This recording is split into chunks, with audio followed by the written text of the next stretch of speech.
CDs need to be put in alphabetical order. Are you going to be problematic again?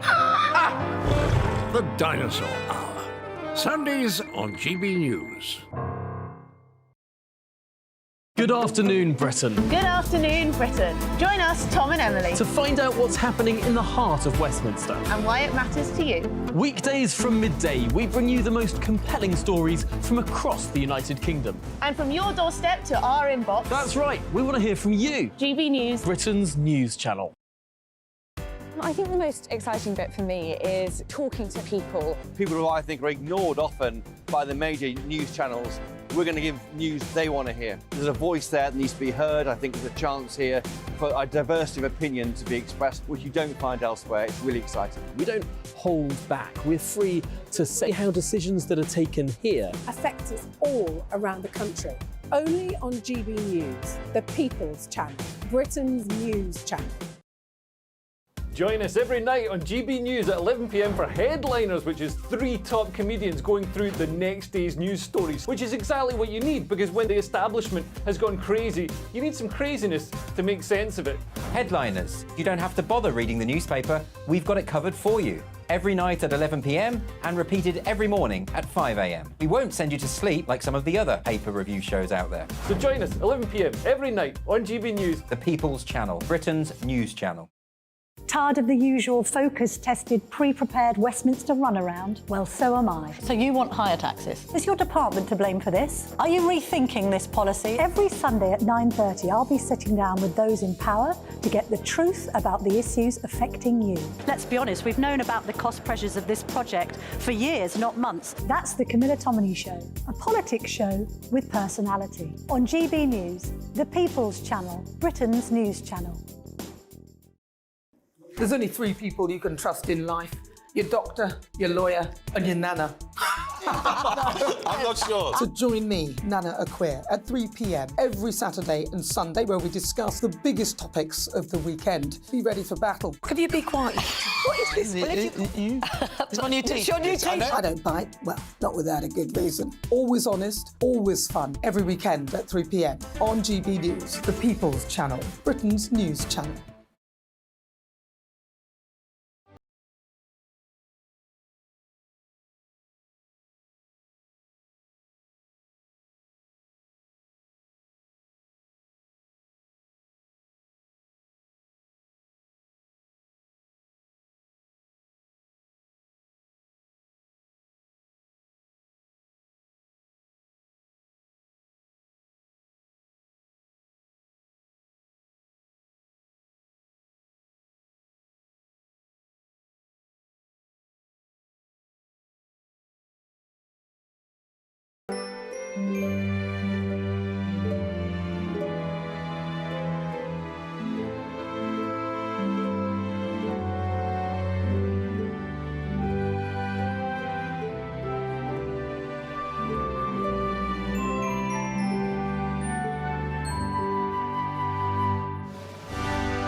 Good morning. It's 6 o'clock on Sunday, the 17th of December. This is Breakfast on GB News today with me, Anne Diamond, and Cameron Walkowitz. Lovely to see him in the studio Lovely instead to be of standing outside Buckingham Palace all the time. Indeed. I'll channel my inner Stephen Dixon. Get well seen, Stephen. Lovely to be here. Absolutely. Right, here are the important stories today.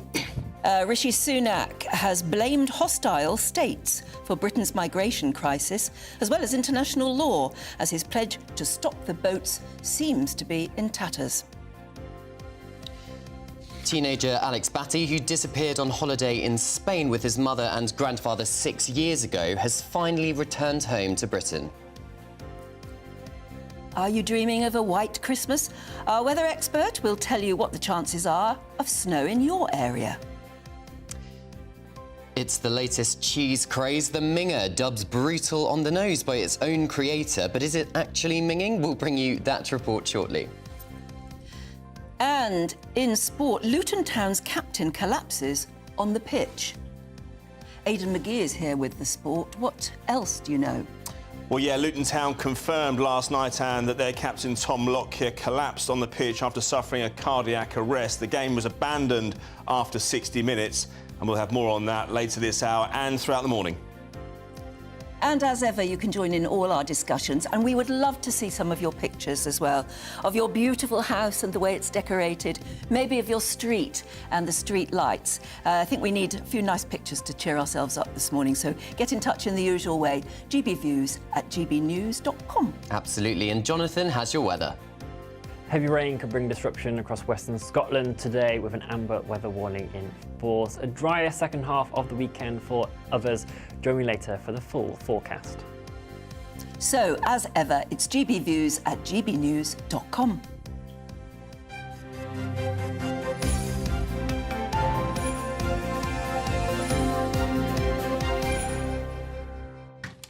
You're looking forward to a white Christmas? I certainly are, but are we going to get one? It always seems to be a bit miserable and raining here in the United Kingdom, doesn't it? I know, but we always hope, don't we? Have you got your decorations up? I certainly do. All the tree, we've got a star on top of the tree, the lights, and getting very, very festive. We've got mince pies and a Christmas cupboard ready with all the food. Do you? Well, I'm not ready. Some of it's still in a box, and it's got to be unpacked. But that's what I'm going to do this afternoon. Tell us what you are up to at the moment. We'd love to hear from you. How do you spend this sort of hectic weekend? I mean, it's not the last weekend officially before Christmas, is it? Next, I suppose, is. But this is the one where you've got to get stuff done. My elder son was saying yesterday, you have been to the butcher's, you have got the right cuts of meat, haven't you? You need to do that now, because if you don't do it now, we won't get the best. Very important. And it's also getting Christmas presents for everybody, writing a list and making sure you get it before everyone else does. You don't want it to run out in the shop. I haven't done it now, It's going to be a bit desperate. Anyway, do let us know how you're going to spend this Sunday. We'd love to hear from you. gbviews@gbnews.com. Right, let's go to our top story this morning. And Rishi Sunak has said that hostile states will drive people to our shores to destabilise Western nations unless leaders crack down on illegal migration. Yes, well, on a visit to meet Italian Premier Giorgia Meloni, the Prime Minister said that asylum conventions must be revamped, adding that the growing numbers are, quote, overwhelming our capacity to help those who need our help most. And the headlines that have resulted from that speech are a bit alarming as well. They're the front of the Sunday Telegraph. PM, hostile states using migration to destabilise the West. And the front of the Mail as well on Sunday, isn't it? I mean, that's pretty... Look at that. Rishi, illegal migrants will overwhelm the UK. It's pretty scary stuff, isn't it? They are scary headlines. So let's talk about this, shall we now? Let's speak to Harry Phibbs from the website Conservative Home. Hello, Harry. It's very, very good morning to you. It's a bit early, isn't it? But thank you for coming on. What do you think about Rishi saying these very dramatic statements? Well, he's telling the truth. The only thing I would add is that even if it wasn't hostile states driving illegal migration, it would still be a huge factor. I mean, there have been cases, for example, with Russia trying to push migrants over into Finland. So it's really true what he's saying. But if you think about it, we're actually a very fortunate country, Britain, and there are billions of people around the world who live in impoverished countries or under tyrannical regimes. And I think that it's entirely understandable that people would want to come and live here. The difficulty, of course, is that we can't fit in billions of people, and therefore it's absolutely fundamental that we secure our borders and that we prevent people from entering illegally, or if they do enter illegally, there's a very clear message that they won't be allowed to stay, and that therefore there will be a deterrent to people making the hazardous journey to come here. So that's I think that's the fundamental point. But certainly the hostile states trying to add pressure on the West by trying to encourage illegal immigration, that will make matters even more severe. Yeah, Harry, and on that note, the UK and Italy will jointly finance a plan to return migrants in Tunisia to their home countries. How much of a difference is that going to make, do you think, when it comes to small boat crossings? I think that it is possible to have effective policies, and I mean, let's see what happens. Obviously, we've been talking a lot about Rwanda, and there's a lot of pessimism over whether that'll go through Parliament and whether it'll be upheld in the courts, and how many people would actually be sent to Rwanda, and would it be a deterrent? I actually think that all those hurdles could be successfully jumped, and then the interesting point will be if we then find that it is a deterrent, if people stop coming on the small boats because they know they won't be allowed to stay, because they know they'll be sent to Rwanda, then other countries might well then look at that, because I mean, other countries in Europe have got worse problems than we have, of course. But I mean, for obvious reasons of geography and people crossing the Mediterranean, and so I think it could be that maybe not Rwanda, maybe different arrangements, as you say, with this scheme with Tunisia. So I think the rest of Europe will be watching quite closely how our Rwanda scheme works out. Yes, and equally, we seem to be watching the rest of Europe and how they're trying to handle the same sort of problem. It seems to me that one of the very good things about this particular conference that Rishi was speaking at in Italy underlines the fact that it's not just our problem, it is a Europe-wide problem. But the leaders of those various countries seem to be at a loss as much as Rishi is. Yes, in a way, it's very simple. That you need to make sure that people who come here illegally aren't allowed to stay. But it's actually getting a scheme up and running is harder. Of course, in the European Union, there's that extra layer of difficulty that they don't have the national independence that we have. I mean, by the way, Giorgia Meloni is a very strong Conservative, and so she is quite sympathetic towards Brexit, and she takes a lot of inspiration from Roger Scruton and G.K. Chesterton and other sort of traditionalist Conservative thinkers. And she seems to get on very well with Rishi Sunak. The personal chemistry is you see them and is rather flirty, isn't it? And jokey and tactile. That probably helps. So I think Italy and the UK are close allies. So that helps. But there's obviously some way towards cracking the problem. Yeah, of course, the UK and Italy, as you say, is just two countries forming this deal, and Rishi Sunak using the gathering of Conservative Italian leaders and right-wingers. Is there a sense that he was just preaching to the converted yesterday, and actually there's a long road to go to try and create some kind of consensus with other European countries when it comes to migration? Yes, I think partly. I think he would be preaching to the converted in that everybody would agree that illegal immigration is a serious problem. By the way, I mean it's often presented as being right wing. I mean it should be that nobody's in favour of illegal immigration. It should be that you might say you want us to be liberal and have refugees, or that we think it's an economic benefit if we to have legal immigration where there are particular skills shortages. But it's astonishing to my mind that there should be any debate about illegal immigration. Of course, we need secure borders, and of course it's unacceptable, and people shouldn't be allowed to enter and stay illegally. But anyway, it's somehow seems to be presented as a sort of right wing view to be concerned about, doesn't it? So I think that he will be preaching convert in a sense, but it brings it home to the British domestic audience, just how serious the problem is, not just for us but for others. And so people might perhaps the British public might be a little bit more sympathetic to Rishi Sunak having an effort to grapple with it when he sees that other countries have similar problems. Yes, indeed. I think it's opened our eyes to the problems facing the rest of Europe too. Harry, thank you very much indeed. Lovely to see you. And if we don't see you again before Christmas, happy Christmas. Happy Christmas. And now it's 11 minutes past 6. Wonderful. Ooh. Talk about Alex Batty, that incredible story. It's unusual to have a good news story, but this is a good one. It absolutely is. Greater Manchester Police say the missing teenager, Alex Batty, has now returned to the UK. Yes, he vanished in 2017 when he was going to Spain with his mother and grandfather. His mother did not have custody of him. His grandmother at home did.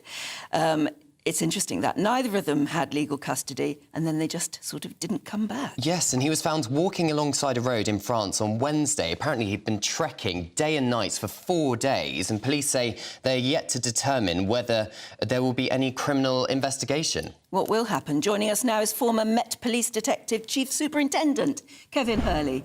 A very good morning. Thank you for joining us.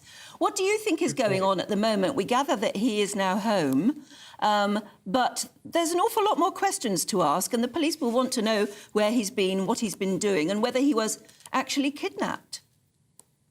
Yeah, well, I mean, the police will be wondering, think, oh, my goodness me, is there an investigation or not?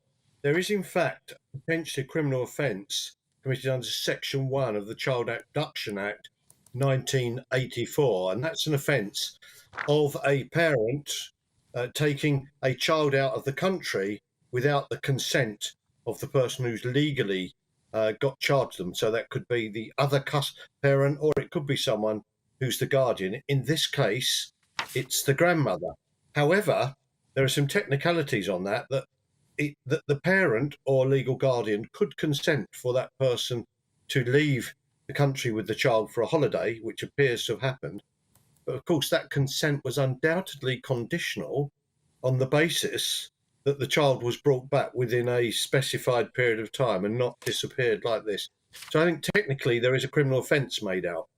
Whether or not the police will actually try and investigate the mother is a moot point, because the next question to ask is it in the public interest to pursue this investigation with all the effort, money and resources it will require? Because the mother has apparently now disappeared, they think, off to India or somewhere else, probably to live in another commune. So what I hope happens is that the police chiefs have the gumption to decide we're not going to waste further public resource on this when people are being burgled, robbed, our streets are out of control, and employ really scant numbers of properly trained detectives on a wild goose case to bring back a woman on a case which has long since passed, where effectively, although there will be harm done to the child's education potentially, he seems to be live and well, and the best's got to be made of that situation. It's unlikely she's going to commit that offence again because he's nearly an adult,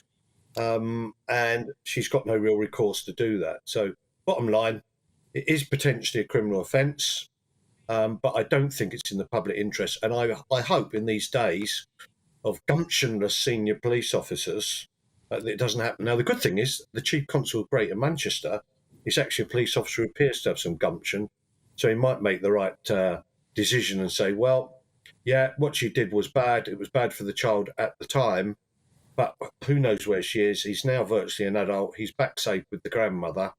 Is there any public interest value now in wasting police resources to try and find us and people abroad, go through an expensive case? That's what I think will happen.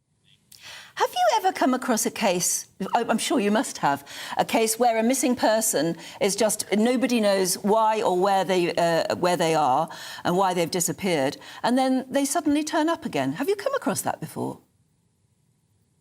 I can't say I ever have. I mean, I was a Deputy Senior Investigating Officer for the Susie Lamplugh case, and nobody really knows what's happened to her, other than we suspect a serving criminal called James Cullen is responsible.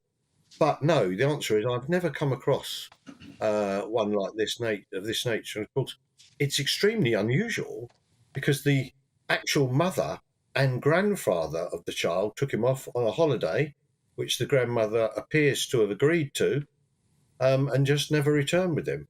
And of course, the reason why it appears he was given in guardianship to the grandmother is because the mum and the granddad did not believe in educating the child at school, and I suspect social services became involved back in Manchester and made him a ward of court and eventually given guardianship to the mother. Extraordinary, isn't it? But at least he's back with his nan now, which has to be good news.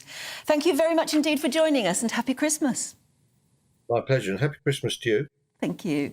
And it's 16 minutes past 6 already, and everybody's thinking about whether it might be a white Christmas. So, to cut a long story short, maybe, is weather journalist Nathan Rowe. Hello. Hello, good morning. Hello, good morning. Have you got all the answers for us? I know, everyone's asking the same questions. Is it going to be a white Christmas? The truth of the matter is we don't know yet. It is still very, very uncertain as to whether we're going to get that white Christmas. Now, the definition of a white Christmas is for one flake of snow to fall anywhere in the UK on Christmas Day. So that's it? That's absolutely all we need. So I think we're pretty certain. I would put my money on we're going to get that. However, if we're looking for that... But that's not what we call it. No. I mean, it's not really what we call a lovely Dickensian Christmas, where, you throw the window open on Christmas morning and look out and it's a lovely blizzard of snow. I think it's very unlikely we're going to get that. You're probably more likely to get drizzled on, actually. But, I know, but we might get that one flake of snow. It's very, very uncertain. And even the Met Office, with 5 days to go until Christmas, have said there are 3 scenarios. We may get a slightly more milder, unsettled Christmas, or we may get a northerly, which will make it colder with a chance of snow, or we may get neither. And they are still watching with just 5 days to go. So even now, it is anybody's guess, but fingers crossed. But even before Christmas, it's looking pretty wet, isn't it? So they've issued an amber warning ahead of heavy downpours forecast in parts of the UK. Yes. What can you tell us about that? Right, so there are weather warnings in place this morning and throughout today until midnight for the west of Scotland. That's Argyll, Bute, the Highlands. This is actually the same area that was hit quite badly by Storm Babette in October. And there is up to 8 inches of rain forecast in there throughout today, and there's a wider warning to tomorrow. So that is going to be a problem up there in the west of Scotland, certainly with the getaway being this week. The busiest day is expected to be Thursday. Expected to have died down by then, but not too good for those guys up there for the start of the week, certainly for this weekend, with the risk of power cuts, landslides, traffic problems, all the sorts of things that we saw in October. Quite badly hit they were up there. If you remember, we saw pictures of cars sort of being washed away in the heavy rain and the landslides. So yes, that's an amber warning today for the west of Scotland. Slightly calmer as we get into the middle of the week, and then it's all eyes on Christmas. I see. Is there anything to say about after Christmas? Because I just think that a lot of people now, lucky old things, take the entire next 2 weeks off, don't they? After Christmas, my goodness, the Met Office can't even decide what's happening on Christmas.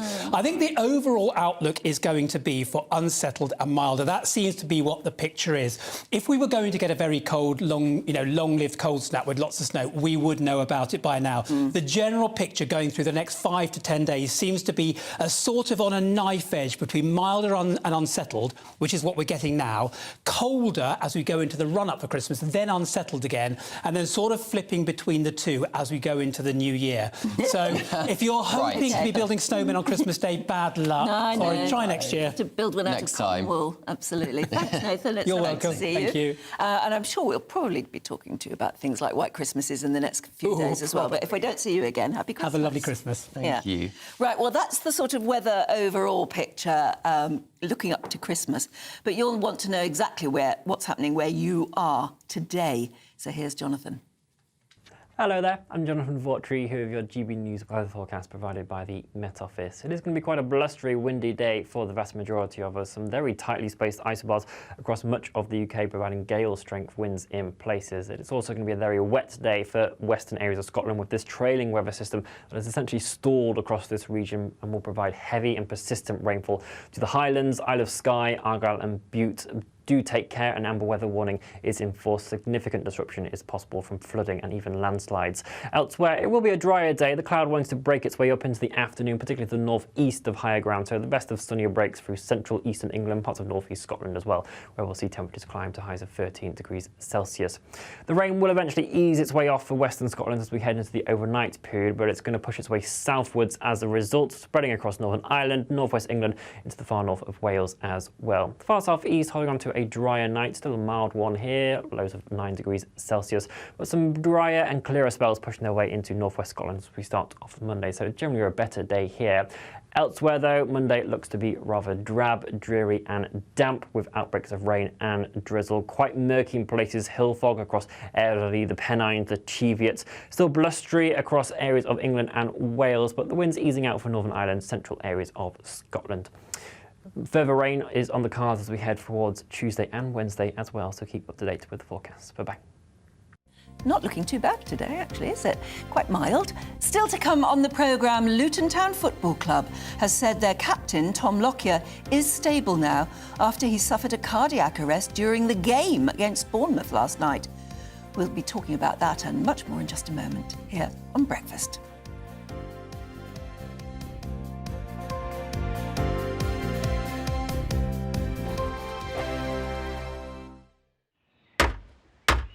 Who is it? We're here for the show. Welcome to the Dinosaur Hour with me, John Cleese. I was married to a therapist. And you survived? I thought we were getting Hugh Laurie. Second best.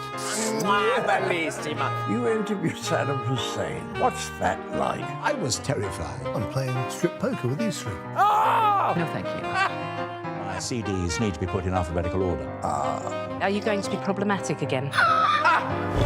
The Dinosaur Hour. Sundays on GB News.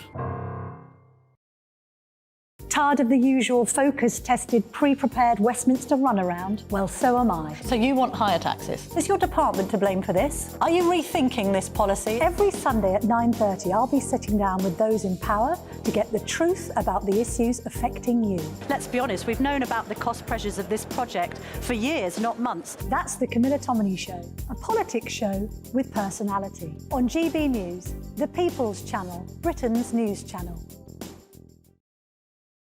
I think the most exciting bit for me is talking to people. People who I think are ignored often by the major news channels. We're going to give news they want to hear. There's a voice there that needs to be heard. I think there's a chance here for a diversity of opinion to be expressed, which you don't find elsewhere. It's really exciting. We don't hold back. We're free to say how decisions that are taken here affect us all around the country. Only on GB News, the People's Channel, Britain's news channel.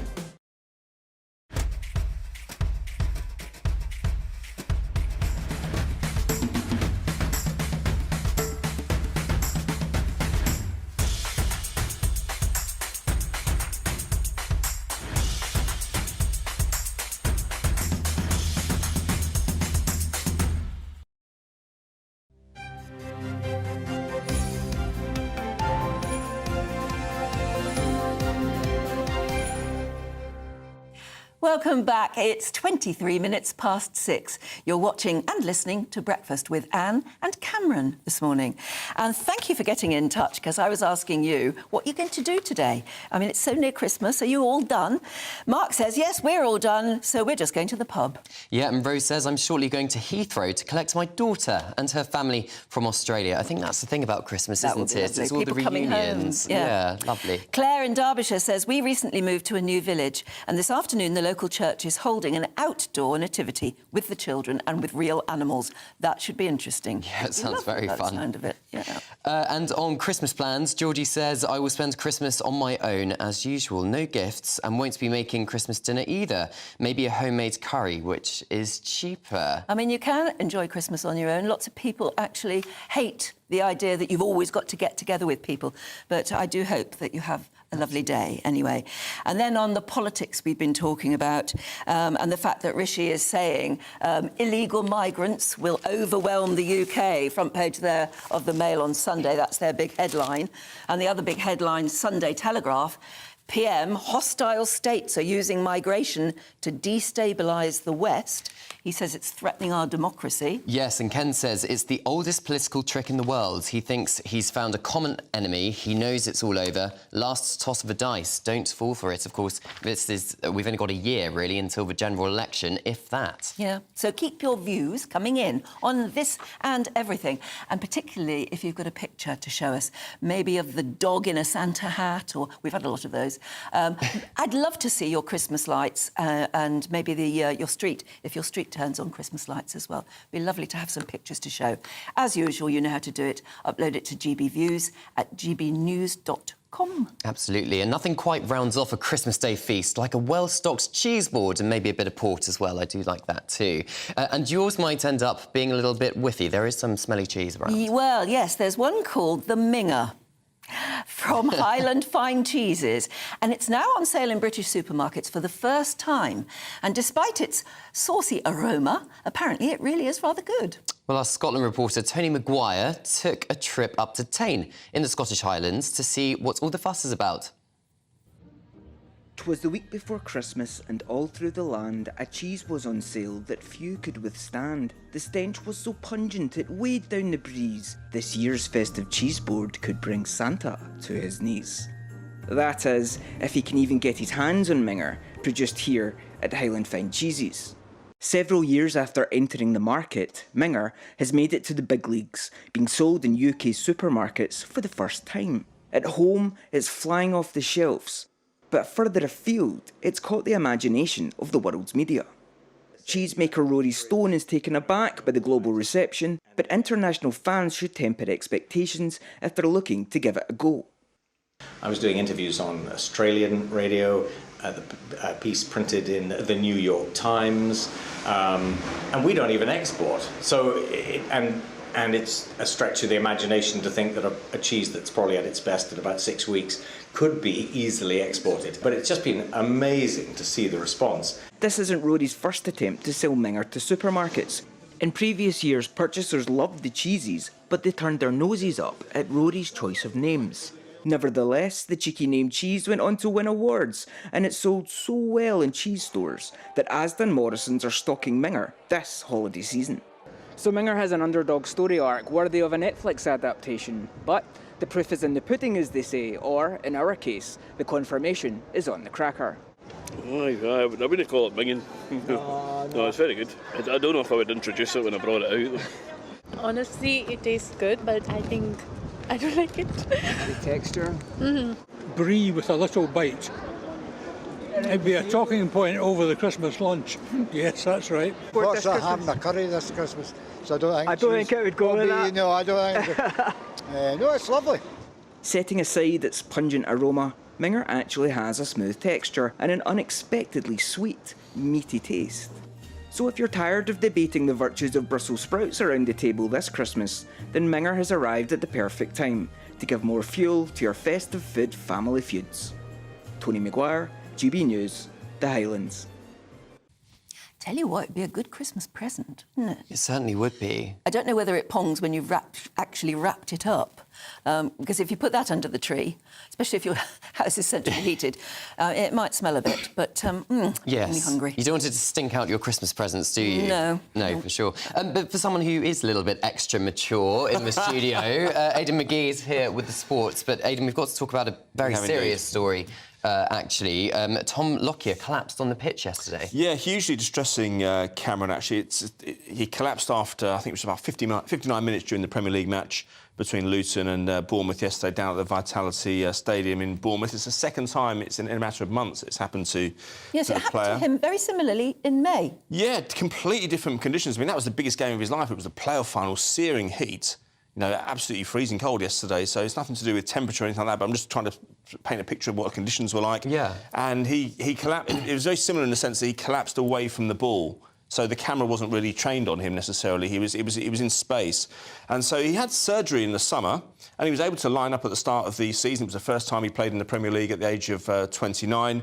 And so he was taken off yesterday. The manager, Rob Edwards, the Luton manager, was very quick to spot what was happening, and he kind of ventured onto the field of play. He ushered the players away and said, look, you know, the professional needs to get on and do his stuff, and the match was abandoned. He then walked around the pitch with the players as well. Both players did a lap of honour because obviously lots of fans were disappointed at the fact they'd have to go home after an hour into the game. But, I mean, we've seen this before, not just with Tom Lockyer. We've had it with Fabrice Muamba in 2012. Back then, there wasn't a concussion or a cardiac arrest protocol in place. There had to be, since then, there has had to be a defibrillator in place, as well as much more medical personnel around. I mean, they were sort of attending to him for a good 10 minutes before they then decided to take him on to hospital. Yes, exactly. So the club confirmed last night that he's being treated in a hospital in Bournemouth. He is responsive, he's awake, and he'll undergo further tests later today. But just getting back to the Muamba case, I mean, he was actually bailed out at that time in February 2012 because there was a doctor in the crowd who came onto the pitch and was able to tend to him. So it looks as if the protocol was actioned yesterday, as it should have been. The main thing is that he was awake, yeah, absolutely. But No, I was going to say, what's he like? What is his condition reported as now? They're saying cardiac arrest. I mean, there was a doctor on last night on television saying that although he had surgery, it doesn't stop this thing necessarily happening again. I don't think he's been fitted with a pacemaker or anything like that. Players in the past have been fitted with that before. But we'll get an update from Luton later today. I'm absolutely sure of that. How frequent is it that footballers experience this kind of condition? Because you mentioned Fabrice Muamba there. Is it happening more often now than it did, say, 20 years ago? I'd say on balance it is. I mean, 20 years ago exactly, Marc-Vivien Foé was playing for Cameroon at the Confederations Cup, which is a forerunner to the World Cup, and he actually collapsed on the pitch and died instantaneously, and he was playing for Manchester City at the time. But then Muamba was the major case. Yeah, we've seen players suffer with cardiac arrest. It doesn't, most of the time, thank God, it doesn't result in death. But these players are trained within an inch of their lives. And so sometimes they're being plugged into computers when they come back from pre-season training, and they're being told, you're in great shape, but we think we can actually get an extra marginal gain out of you, an extra 3.1% or whatever.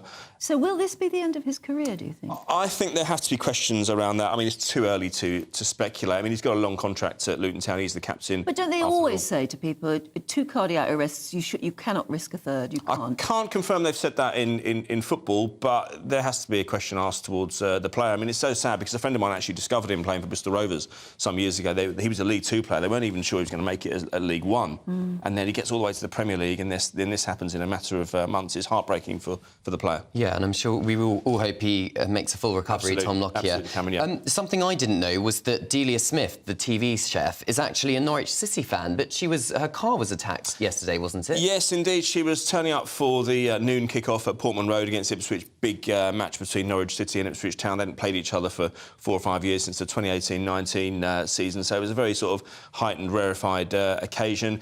Her car followed the team coach into Ipswich yesterday. We've got some pictures on the screen there for the benefit of our radio listeners, and you can see a beer can was launched at the car and some damage was done to the front. I mean, Delia is an 82-year-old woman. She's a joint majority shareholder in the club alongside her husband, Michael Wynne-Jones. She was shaken, we believe, by the event, but she did post a video with Ed Sheeran, who was there at the game, who's an Ipswich fan, afterwards, but she confirmed that she was absolutely OK. That's the picture of her with her husband, Michael Wynne-Jones. Delia is a national treasure. I know. And everybody loves her. I know Why her a would bit. Anyone attack her? I know her a bit. I mean, who in the right mind does that? I know her, reasonably. I don't say that well, but I've worked with her a few times down the years. She's a wonderful person. Yeah. And there is a little bit of beef between her and Ipswich because there was a picture taken in about 1976, I think it was, of her wearing Ipswich rosette before an FA Cup final. She was an Ipswich fan who defected to Norwich, but that's all just so by the by. Yeah. Football fans have got long memories, but, it doesn't stop idiots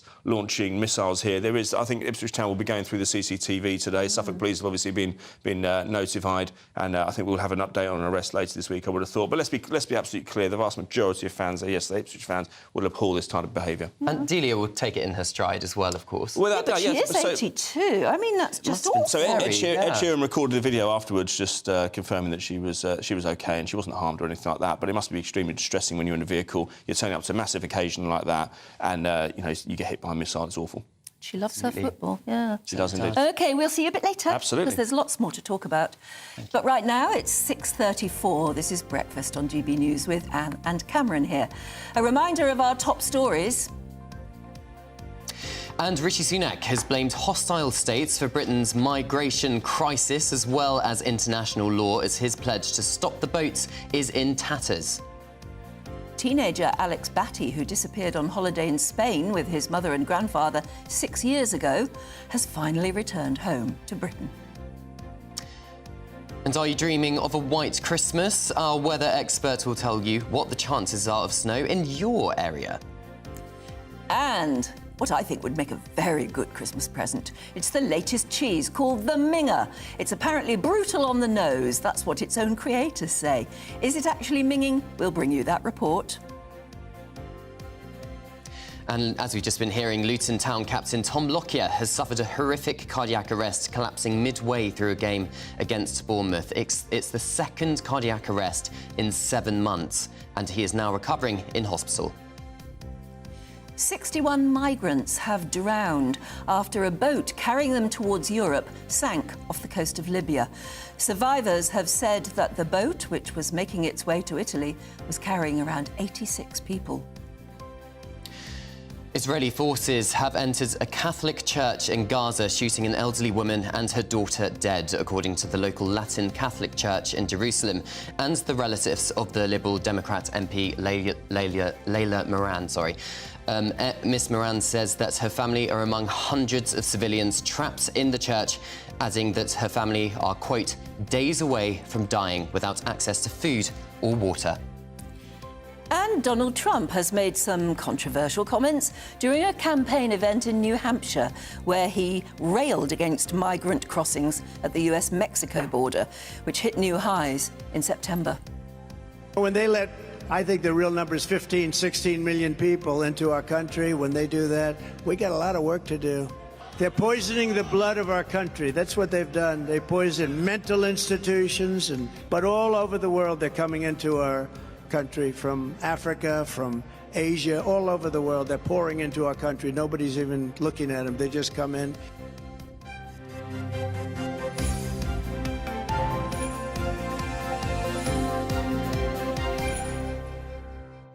£6.37. How would you like to win £10,000 cash, brand new tech and shopping vouchers? Oh, just in time for Christmas as well. Well, you could be the winner of our very first Great British giveaway. Here's all the details of how you could make those prizes yours. It's the Great British Giveaway, your chance to grab some amazing prizes and start your new year the right way. You could win an incredible £10,000 in tax-free cash to spend on anything you like. Imagine having all of that extra cash in your bank account. We'll also bring you bang up to date with the very latest iPhone 15 Pro Max. And we'll give you £500 worth of shopping vouchers to spend in the store of your choice. For another chance to win the iPhone, the vouchers and £10,000 cash, text GBWIN to 84902. Text costs £2 plus one standard network rate message. Or post your name and number to GB01, PO Box 8690, Derby DE1 9TT. UK only. Entrance must be 18 or over. Lines close at 5 p.m. on Friday the 5th of January. Full terms and privacy notice at gbnews.com/win. Good luck. Yes, good luck with that. And are you ready for a family Christmas? Well, some of us are not. Apparently, one in three of us will flee relatives for the festive season. That and much more in Headline Makers next.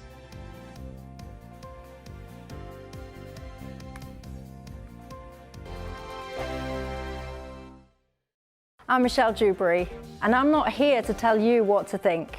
I'd much rather hear what you have to say. So, send in your opinions to gbviews@gbnews.com. Keep them clean, and you never know, I might read them out.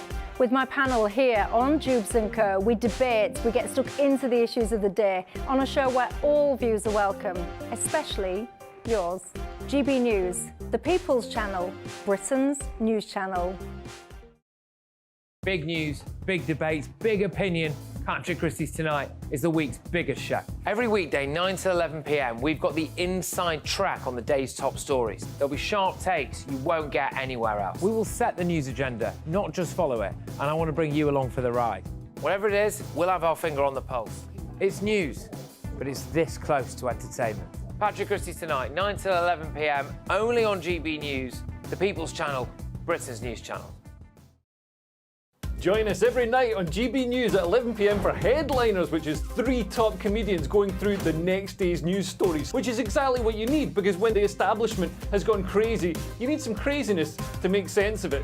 Headliners. You don't have to bother reading the newspaper. We've got it covered for you. Every night at 11 p.m. and repeated every morning at 5 a.m. We won't send you to sleep like some of the other paper review shows out there. So join us 11 p.m. every night on GB News. The People's Channel, Britain's news channel.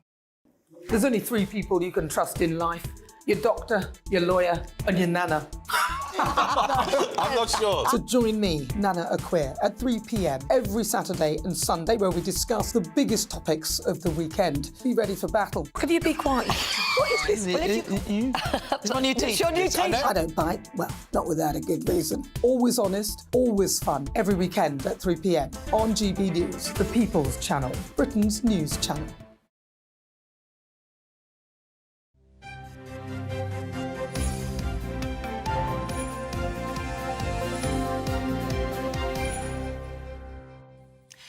again. Lovely to be with you. It's 20 minutes to 7. Time now to dive into some of the stories making headlines today with author Susan Holder and writer Emma Wolfe. But first, let's have a look at the front pages. Yes, the Sunday Telegraph reports on the Prime Minister saying that hostile states are using migration to destabilise the West. The Mail on Sunday leads with another warning from Rishi Sunak, where he says the UK will be overwhelmed by illegal migration and it will destroy our democracy. The Sunday Times has an undercover investigation that's found Royal Mail workers are leaving letters abandoned on depot shelves. And The Observer says the Prime Minister has missed pledges on NHS waiting lists and beds, and our health system is once again facing a winter crisis. It's just what you wanted to hear, isn't it, this morning? Right, where are we going? Where are we going? Good morning, both. Morning. Susan and Emma. Emma, kick us off with, Rishi Sunak making these very sort of serious comments about migration. Yeah, isn't it astonishing how far mainstream politics has kind of shifted to the right? I mean, a few years ago, you would not have had Rishi Sunak at a conference with Giorgia Meloni, Brothers of Italy. So he was at this conference in Rome, Brothers of Italy party, and he's been talking, I think, in language quite reminiscent of kind of Rivers of Blood, Enoch Powell's 1968 Well, it is really, isn't it? Saying he's the same talking thing. about, he's effectively saying we are being overwhelmed by a tide, well, that's my word, but a flood of migrants. He's obviously responding to pressure from voters, pressure from his own party, pressure from a lot of people in Britain who do feel that migration, legal and illegal, is too high. So he's saying, unless we get a grip on this, unless we stop the boats and generally get a grip on migration, on illegal migration, he says, we need to also revamp our asylum laws, that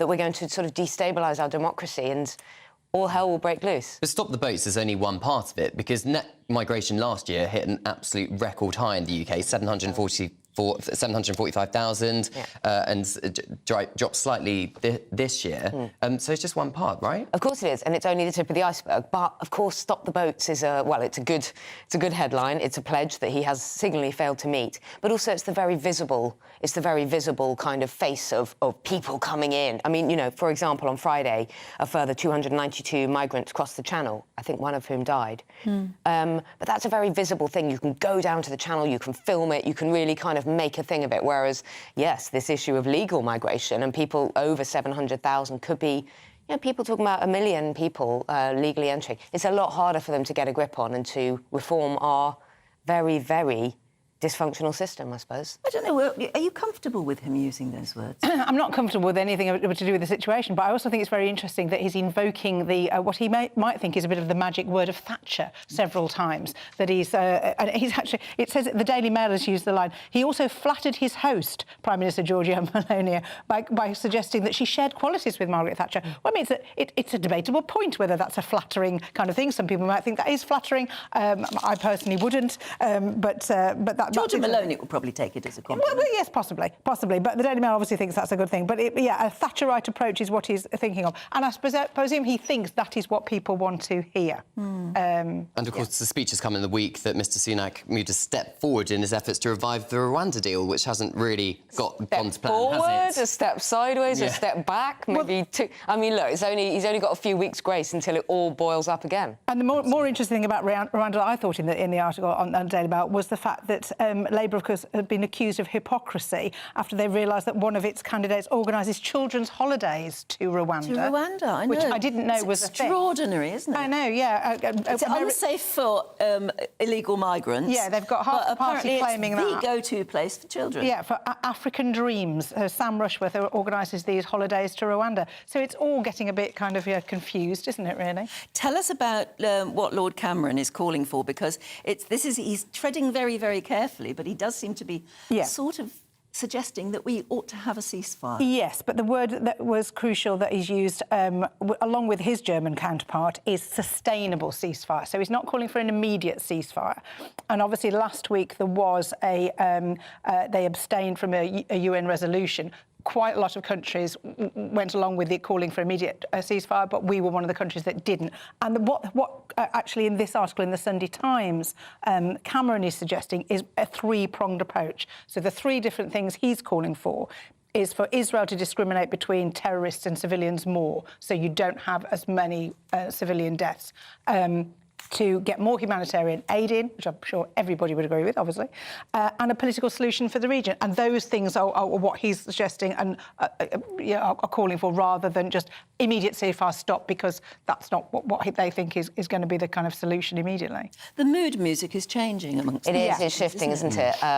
The fact that he's able to use that word ceasefire. And it's interesting, as you say, he's not calling for an immediate ceasefire, and yet he says it is urgent and it can't come soon enough. Well, to me, if it's urgent, it means immediate. But he hasn't said the word immediate. You know, this is a very significant, tiny step on from humanitarian pause, you know, just to free more hostages and let more aid in. But it's just such Isn't it interesting? situation. I mean, Lord David Cameron is now our Foreign Secretary, and he's out there. And then you've got Rishi Sunak in Italy using this very dramatic language about migrants. And it was Cameron who was criticised. Do you remember, for saying we're facing a swarm of people coming in? Yeah. And he was very, very strongly criticised at the time. But now Rishi Sunak is using more dramatic language than that. Yeah. How things go. Indeed. Long enough. Shift and change. Emma, this exclusive in the Sunday Times, abandoned in the depot. Undercover footage shows that Royal Mail is leaving letters on the shelf. What's this all about just before Christmas? Yeah, exactly. Well, yeah, but you could argue that Christmas is more about parcels. Basically, they're being told, apparently, according to this really interesting investigation in the Sunday Times, that they're being told to prioritise parcels over letters, which is all well and good. But you also have to remember that, you know, first-class letters contain really essential things like hospital appointments, for example, bills, government correspondence, fines, all sorts of really, really important things are being left. Royal Mail are saying this is not illegal, but a postal worker in Southampton described how leaving letters behind and just taking parcels on their rounds was illegal, but he said it definitely happened. Royal Mail say it's not illegal or against the law to clear parcels before letters when necessary. So they're kind of trying to justify it. I think it's really interesting. Before Christmas, we know that parcels are actually more valuable to them to deliver. So it received £4.8 billion in revenue from parcels last year. Yeah. Sorry, this is really quite dull stuff, but it's interesting in a way. And they got £3.7 billion from letters. So it's obviously more valuable to them to deliver parcels rather than bother with letters. But people need letters. People need important correspondence. You know. Also, when you buy your stamps, you don't think, well, I'm just going to give you however much money it is now. It's, you know, it's well over £1, and actually, but the letter could just arrive any time you like. Isn't it astonishing to think the first-class stamp is now £1.25? Yeah. You know, it is astonishing. And it's still not going to when get there. when they were 26 pence. You won't remember, Cameron. No. I remember when they were 26 pence for a first class. Yeah. It's now over. I've just sent a whole stack of Christmas cards. I know exactly how much they cost. But you know, you really have more expensive. chance of them getting to their destination if you put them in a parcel, by the sound of it. Exactly, and there is that's exactly the cartoon, Anne, on the front of the Sunday Times. It's a great big parcel with someone saying it's just a card, but it's got more chance of getting there. A little sideline. I was going to say, so clearly Christmas cards are classed as letters in this point. And because stamps are so expensive now, less people are sending Christmas cards, and this kind of story is going to make them even less likely. Really, I think this will really discourage people from bothering, actually. And then it becomes a self-defeating kind of thing, because the less people use it, the more they'll put the prices up to try and kind of make the difference, and then it just becomes a spiral that goes down. Yeah, but think about the majority of your parcels and home deliveries. You probably get them. I know that DPD, DHL, all sorts of private companies turn up with your parcels, don't they? I mean, it's impossible almost to work out who's delivering what. So they're under a lot of pressure to get onto the parcels. We don't get Royal Mail deliveries every day now. I know that for sure. But they have a legal obligation to deliver to every London street, is it every street? Yeah, they have a legal obligation to deliver letters every day, Monday to Saturday, to every street. Is that right? Well, they don't. But they don't do it. OK. Right. I want to look at that amazing story, Emma, about Alex Batty.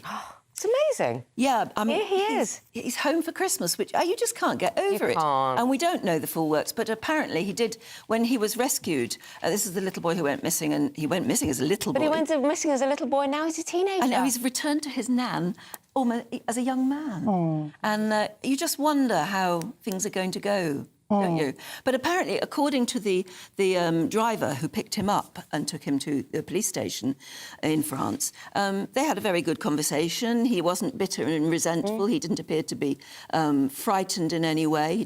He didn't say anything mean about his mum or his grandfather who'd taken him away. So you can only hope that he's okay and that he can rebuild his life with his nan. It's interesting. I've been looking for the facts on this because I've been confused by the reports for a while about what the relationships were, because obviously he was with his mother and grandfather and then his grandmother was his legal guardian. But I was thinking, well, was the grandmother the mother of the woman who'd taken him away with the grandfather when she was? That is her daughter, because I'm thinking, which grandparent is which? But that is her ex-husband who was the grandfather. Yes, exactly. And apparently the mother and the grandfather were very much into an alternative lifestyle without formally educating the child. So he wasn't registered in school, and I think the authorities, probably French and British, are going to have some questions to answer, because he was a local has been talking about, you know, the grandfather out and about in front of the gîte in France and mowing the lawn and stuff. Yeah, 10 days ago. Who said... Not 6... Apparently the reports have come out that the grandfather died several months ago. But in the Daily Mail it says the grandfather did not die 6 months ago, according to reports. I can't verify it,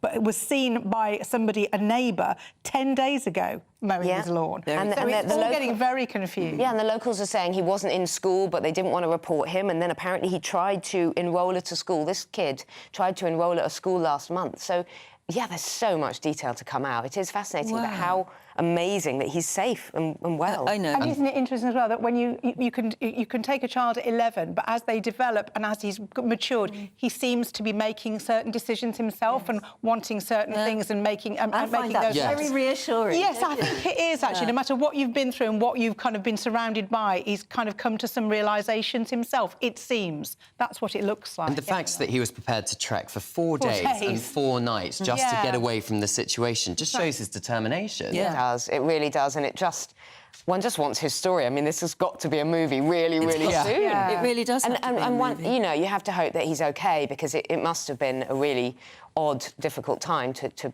be in these communities and away from everybody and not in kind of contact with anyone. But OK, now, I want to look at the front page of The Star. I don't usually want to look at the front page of The Star. I'm behind this one. This is really interesting. Yeah, the headline is it's the fast show, isn't it? This Christmas, I will be mostly hiding in the shed, which is what they say most men like to do, or a lot of men like to. Let's not say most. In other words, get away from the family. From the relatives, exactly. That something, after they've had their lunch, the shed is something. Although, on further reading, it does seem that this was done by Tool Station, was the survey. So Tool Station would say that the people want to go to the shed. But if you haven't got a shed, maybe it's not too late to get one for Christmas, is the point of the story. But I do think it raises an interesting conversation point of what do you do about relatives that aren't that easy to be with over Christmas? And we all know what that might be like. And there are several kind of strategies that I've looked up to help people. So focus on the positive is one of the things, which is actually a very good point, because we can all kind of go, oh, they've said this again, oh, that's what they always do. But focus on the positive. Right. Have realistic expectations. Another good point, actually. I think everyone wants everything to be perfect, and they want people to be perfect, and people are never perfect. So let's not do that. I think it's that everybody is confined for many hours, that normally people do not have to sit in a room or in a house together. You can't get away from day after day for an entire long Christmas day, probably. I know you've given this advice before about avoiding certain topics around the table. So I've heard you say, don't talk about... Can't play Monopoly. No. Yeah. Never play Monopoly. There's trigger points. Can't talk about Brexit. I was doing Lee Anderson of this parish's show the other day, and he has a brilliant advice. He says he just has a couple of drinks in the pub beforehand, has a couple of drinks at lunchtime, at Christmas lunch, and then sleeps the whole afternoon. I think that's great. That's the best advice of all. We've got to leave it there. Thank you so much, but we'll see you again in quite a short while. Right now, let's find out what the weather has in store for you. That warm feeling inside from Boxed Boilers, sponsors of weather on GB News. Hello there, I'm Jonathan Vautry, here with your GB News weather forecast provided by the Met Office. It is going to be quite a blustery, windy day for the vast majority of us. Some very tightly spaced isobars across much of the UK, providing gale-strength winds in places. It's also going to be a very wet day for western areas of Scotland, with this trailing weather system that has essentially stalled across this region and will provide heavy and persistent rainfall to the Highlands, Isle of Skye, Argyll and Bute. Do take care, an amber weather warning is in force. Significant disruption is possible from flooding and even landslides. Elsewhere, it will be a drier day. The cloud wants to break its way up into the afternoon, particularly to the northeast of higher ground, so the best of sunnier breaks through central eastern England, parts of northeast Scotland as well, where we'll see temperatures climb to highs of 13 degrees Celsius. The rain will eventually ease its way off for western Scotland as we head into the overnight period, but it's going to push its way southwards as a result, spreading across Northern Ireland, northwest England, into the far north of Wales as well. The far southeast holding on to a drier night, still a mild one here, lows of 9 degrees Celsius, but some drier and clearer spells pushing their way into northwest Scotland as we start off Monday, so generally a better day here. Elsewhere though, Monday looks to be rather drab, dreary and damp, with outbreaks of rain and drizzle. Quite murky in places, hill fog across Eryri, the Pennines, the Cheviots. Still blustery across areas of England and Wales, but the wind's easing out for Northern Ireland, central areas of Scotland.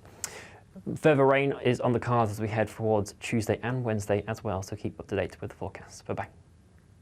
Looks like things are heating up. Boxed boilers, sponsors of weather on GB News.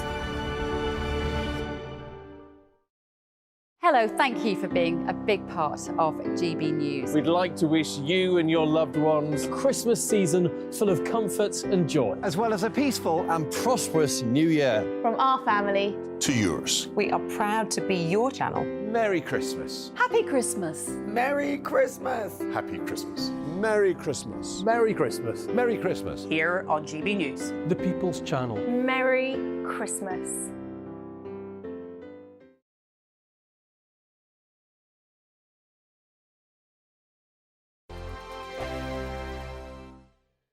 Good afternoon, Britain. Good afternoon, Britain. Join us, Tom and Emily, To find out what's happening in the heart of Westminster. and why it matters to you. Weekdays from midday, we bring you the most compelling stories from across the United Kingdom. And from your doorstep to our inbox. That's right, we want to hear from you. GB News. Britain's news channel.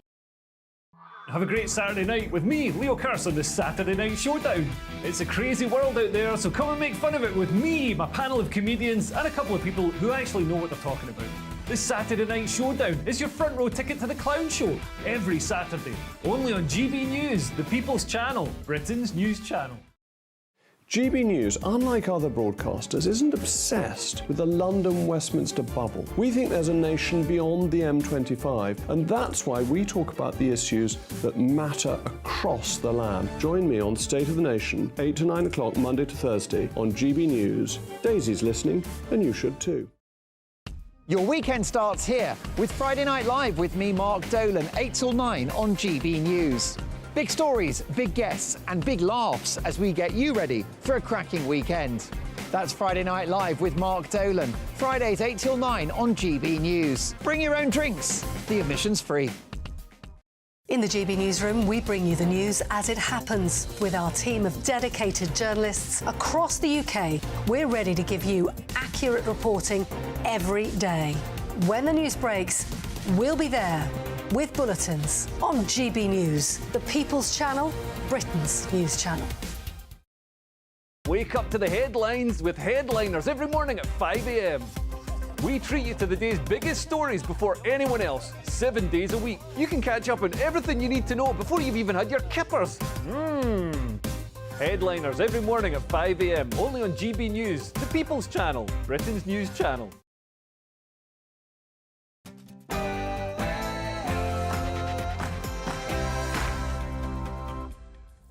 Good morning. It's just coming up to 7 o'clock on Sunday, the 17th of December. Today, Rishi Sunak has blamed hostile states for Britain's migration crisis, as well as international law, as his pledge to stop the boats seems to be in tatters. The government says plans to modify spiking laws will be set out in the coming days after ministers come under pressure to make needle and drink spiking a specific offence.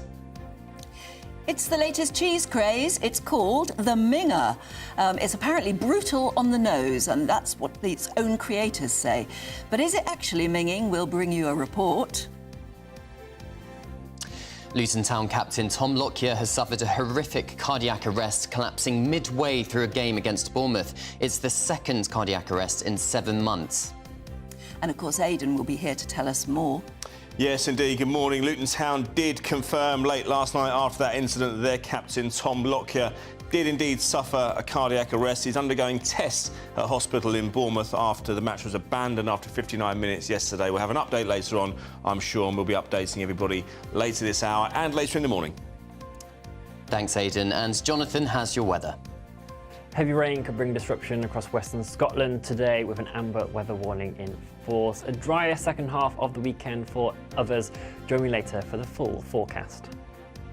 So if you've just switched on, a very good morning. It's lovely to be with you. This is Breakfast here on GB News with me, Anne Diamond, and of course Cameron's joined me today as well. And you can join in any of our discussions, as always, by emailing gbviews@gbnews.com or tweet @gbnews.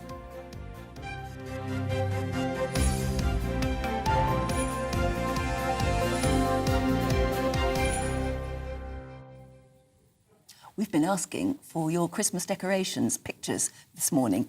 Thank you for sending in such lovely pictures. Let's have a look. Barry says, this is our little flat in Hodston in Hertfordshire. Oh, there we are, surrounded by the lights. That's lovely. I love the Christmas tree as well. Beautiful. Is that a fairy on top of the tree? Can't quite see. I think it is a proper one, or an angel. Yeah, thank you. Thank you. Tina says, I have 2 trees. A real one in the dining room and a fake one in the front room. I hope you like my lovely puppies too. Oh, we certainly do. 3 springers, aren't they, those? Yeah, absolutely I think so. Gorgeous. Very, How do you very get them cute. to just sit there and pose for a photograph? That's very clever. Maybe holding a treat by the camera helps. Yeah, they look, something like that. They look as though they're going to have a good Christmas. Robert in South Wales has sent this lovely picture in. Lovely tree. Wow. And I like the Santa lanterns Claus. as well. Oh, and a Santa. Is that a real Santa? Or is that Robert dressed up? Is it a selfie? It looks like a statue, I think, but correct me if I'm wrong. Paul, right, I was just going to do one more, but I think we're doing one from Jackie. A photo here of my cockapoo, Amber, taken by my granddaughter, Evie. Absolutely gorgeous. So beautiful. Please keep those pictures coming in. We'd love to see them, don't we, Anne? We absolutely do. Please do, because it's cheering us up as well. Let's go to our top story this morning. Rishi Sunak has said that hostile states will drive people to our shores to destabilise Western nations unless leaders crack down on illegal migration. Yes, on a visit to meet the Italian Premier Giorgia Meloni, the Prime Minister said that asylum conventions must be revamped, adding that the growing numbers are, quote, overwhelming our capacity to help those who need us the most. Well, joining us in the studio here is GB News' political correspondent, Catherine Forster. This very dramatic language Rishi Sunak is using. Yes, I was really struck by the language from Rishi Sunak yesterday in Italy, not dissimilar to language that his previous sacked Home Secretary Suella Braverman used about immigration, talking about countries in the West being overwhelmed by the numbers, talking about hostile states using migration as a weapon to destabilise the West. But the rhetoric, very, very strong. But of course, the reality is that there 29,000 people crossed the Channel illegally this year. Now, the government will say that's a win because it's down about a third on last year. But Rishi Sunak has pledged to stop the boats, hasn't he? And we're nowhere near that. But worth saying, you know, in Italy and in Europe as a whole, the situation is much worse. The numbers crossing the Mediterranean are up substantially, 150,000 into Italy this year. Locals talking, you know, of feeling that it's an invasion. And when on the island of Lampedusa, you have more people arriving, 11,000 in 5 days in September. The population of the island is only 6,000. This is a real crisis. So Giorgia Meloni, the Italian Prime Minister, and Rishi Sunak, feeling really that they're almost standing alone, saying we need to tackle this and tackle this now. because it's only going to get potentially much worse. So this joint agreement between UK and Italy to jointly finance returning migrants in Tunisia to their home countries, is it all for show, or do you think it's actually going to make a difference? Well, let's see. Obviously, if you can keep people from coming across the Mediterranean into Europe in the first place, that is a big win, because there will be less people to distribute through Europe, not that they're fairly distributed. I mean, a lot of countries in Europe are just saying, no, we're not taking anybody, but ultimately there'll be less people making their way to the Channel, and the government are very keen, of course, to crack down on the gangs. That's something that Labour say too, but much easier said than done. I mean, you know, this is a problem. Obviously, people used to cross in lorries more, they still are, but less so. But this crossing the Channel is something that's started to happen, you know, in the last 4 or 5 years. The numbers have gone up and up and up, and it's all been on the Conservatives' watch. But Rishi Sunak has really painted himself into a bit of a corner, hasn't he? Because he's made it such a focus. And, you know, if they don't get those flights to Rwanda, and I think it's, you know, despite the fact that they got the legislation through the House of Commons, there's going to be battles in the new year, then there'll be battles in the Lords. The government's legal advisors have said to them it's only 50-50. Of course, if you get people to Rwanda, the government are convinced that people will think, well, I'd rather stay in France or go to Germany or go to Spain or somewhere else. Why would I go to England if I'm going to end up in Africa? But will it ever happen? Yeah. That's the point. It's very interesting to see how the mood is changing amongst leaders of various countries. I mean, we know Giorgia Meloni feels very strongly about this. Would Rishi have said what he said, knowing he's going to make front-page news in the Sunday papers? Would he have said that without sort of agreeing with her, this is how tough we have to get? I think he genuinely does believe it. It's not the sort of language that we've heard from him before. It's not the sort of language that you hear him use in the House of Commons. But, of course, he will have known that in making this speech in Rome, it's going to come, it's going to be all over the front pages here, it's going to go around the world. But I think a lot of people will hear the words and think, some people will be offended by it. They'll say there's many people that desperately need help and support. But the numbers certainly are an issue, aren't they? But, you know, it's all very well saying these things, but the reality is nearly 30,000. We had a couple of deaths in the Channel just in the last few days.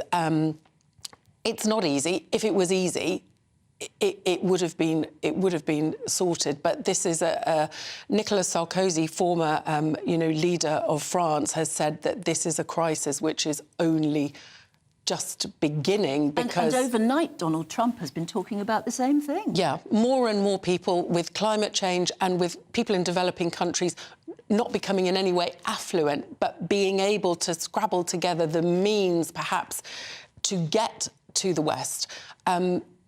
There's many, many millions of people who would love to come and live in Europe. Let's face it, we're incredibly lucky to live here. But how we manage this, how the West manages it, and there's no unity within the European Union, because, of course, what Italy would like, what Greece would like, these countries on the front end, is for them to be distributed round. But countries like Hungary, like Poland, like Denmark, saying Austria, absolutely not. And also, you know, countries like France, they don't want these people. This is the problem. And also they're worried that if they take them, that just increases the pull factor. So really difficult. But, yeah, very strong words. But what actually happens, you know, let's see. There's no easy fix, is there? No. Catherine, thanks so much.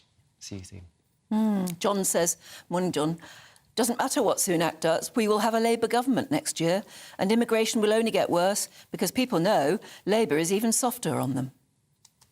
I think a lot of people do hold that view at the moment. Anyway, if you've got a marvellous solution, do get in touch with us and we'll pass it on to number 10. Right now, we'll move on. It's 7:09. And the government has confirmed plans to modify spiking laws will be set out in coming days. Yep, ministers have come under pressure to make needle and drink spiking a specific offence, with campaigners and opposition parties calling for tougher action to protect women. Well, joining us now to discuss this, Michael Kill, who's the CEO of the Nighttime Industries Association. Very good to see you. How big a problem is spiking? Thank you, and thanks for having me on this morning. It's been a sort of issue that has been sort of quite prevalent over the last sort of 2 or 3 years, and has been around for 20 plus years in across society, and particularly within nightlife, but hasn't had the focus that it has had in the last few years, off the back of a campaign that was led by a group of students during the freshers period. So it's been a hugely challenging issue, something that the industry, policing, local authorities and stakeholders have been battling through training and different sort of routes of advocacy and advertising campaigns to really sort of target perpetrators. So it has been a challenge over the last few years in particular, and something that off the back of this this announcement has been hugely welcomed by the industry, particularly around the sort of categorization, because the big thing that we're missing is the data. The data has been a hugely sort of a huge shortcoming for this, and it's something that we've been working alongside government and key stakeholders like Stamp Out and Spiking to try and get to this point. So very, very positive news to hear this yesterday. And how likely is it that a perpetrator who spikes a woman's drink in a nightclub, let's say, actually faces charges and is caught? Do you think it will become more likely in the future with this potential new legislation? Well, the challenge that we've had all along is the amount of time, if someone gets spiked, the amount of time that drug or the use of that drug in someone's system is there. It only lasts there for about 8 hours. So in terms of turning around evidence, finding out perpetrator, all of these key things is in such a short period of time, it makes it very, very difficult. What we have found, though, is the past data around these crimes have been disseminated amongst 5 or 6 different crime categories. So what we have been asked for, and alongside the police, if you speak to the police, they mute the same feeling in the background, is if we've got a specific crime, we can actually allocate the crime specifically and have a real understanding of the characteristics of why, where and how these crimes are being sort of carried out, but more importantly, the type of people that carry these crimes out, because they're the ones that we need to target. We want everyone to be able to come out and have a safe evening or night out for everyone out there. So our challenge at the moment is, once we get this new legislation, which we're still to hear the details of, we'll be able to sort of progress our position and really tackle this heinous crime. Legislation's one thing, but physically, how do you actually identify a spiker and catch them? Well, this is the challenge. A lot of it is at the point that we find someone who is vulnerable or incapacitated, and this is where the training of staff comes in. Whether it be security and door staff seeing people leave, or someone helping someone leave, a premises or a space. So there are lots of different sort of routes to this, but there's 2 elements to this. So it's almost, we've got an over advertising campaign where the Home Office have worked very hard with the Enough campaign. We've got training of our staff. We've also got physical barriers where you can put stop toppers in top of your bottle of drink or over the top of your pint or your glass. But the key to this is obviously to make sure that the staff are aware and they're looking out for these sort of key signs. And the other thing is that the police are very sort of sensitive to incidents like this, because as they sort of move forward, the key thing for us is to catch those perpetrators. What we want more than anything is to set some examples so that we can really understand that this is not going to be tolerated in society. And more cameras? Yeah, I mean, we already have a substantial amount of cameras right the way across that cover the bars and different areas. So I don't, effectively, we are very good at that, and that's part of our licensing makeup. So for us, I mean, cameras in terms of where they are, we have that evidentially. I mean, we're extremely, those facilities are very, very strong within many of the venues and spaces that we have. But the challenge, as you say, is just tying it all together and making sure that we have an effective process from discovery all the way through to handing the evidence over to policing. But one of those key elements is the data and being able to push this down a line where it's a singular crime so people can track it. Previous to this, crimes like spiking were wrapped it underneath things like sexual harassment or robbery, etc. So and what tends to happen, it gets lost in those multitude of different crimes that they're stacked against. So for us to have this specific crime would make a big difference. But let's see what the next couple of days hold in terms of the Home Secretary and what he's looking to announce. Yeah, as if you guys in the nighttime industries haven't got enough to think about. But there we go. Michael, thank you so much for joining us this morning. Thank you. Thank you. I tell you what I'd invent if I was an inventor and I knew how to do it. Maybe every drink should have a little, you know, like a stirrer or a straw that can detect whether or not there's anything other than alcohol or whatever in your drink. That would be very helpful because it's so hard, isn't it? Like a test paper, you know, like I don't know, litmus test paper or something. Yeah, absolutely. And there are so many instances, excuse me, 5,000 last year were reported to the police of these spiking instances. And yet, you know, it's such a danger, isn't it, for young women in nightclubs and bars? It's probably and no one's not being just caught. women. It's probably not just women, isn't it? Quite I mean, possibly. people would spike for any really awful reason. It's probably absolutely anybody, and we're all vulnerable unless you keep your eyes glued on your drink at all times or your hand over the top or something like that. A little lid. Yeah. Indeed. Yeah, they're going to bring out glasses with lids. It's crazy. I know. OK, let's move on. 7:16. Let's have a quick look now at some of the other stories making headlines this morning. 61 migrants have drowned after a boat carrying them towards Europe sank off Libya. Survivors have said that the boat, which was making its way to Italy, was carrying around 86 people. Israeli forces have entered a Catholic church in Gaza, shooting an elderly woman and her daughter dead, according to the local Latin Catholic Church and the relatives of Liberal Democrat MP Leila Moran. Ms Moran says that her family are among hundreds of civilians trapped in the church, adding that her family are, quote, days away from dying without access to water or food. Donald Trump has made some controversial comments during a campaign event in New Hampshire where he railed against migrant crossings at the US-Mexico border, which hit new highs apparently in September. When they let, I think the real number is 15, 16 million people into our country, when they do that, we got a lot of work to do. They're poisoning the blood of our country. That's what they've done. They poison mental institutions, but all over the world they're coming into our country, from Africa, from Asia, all over the world. They're pouring into our country. Nobody's even looking at them. They just come in.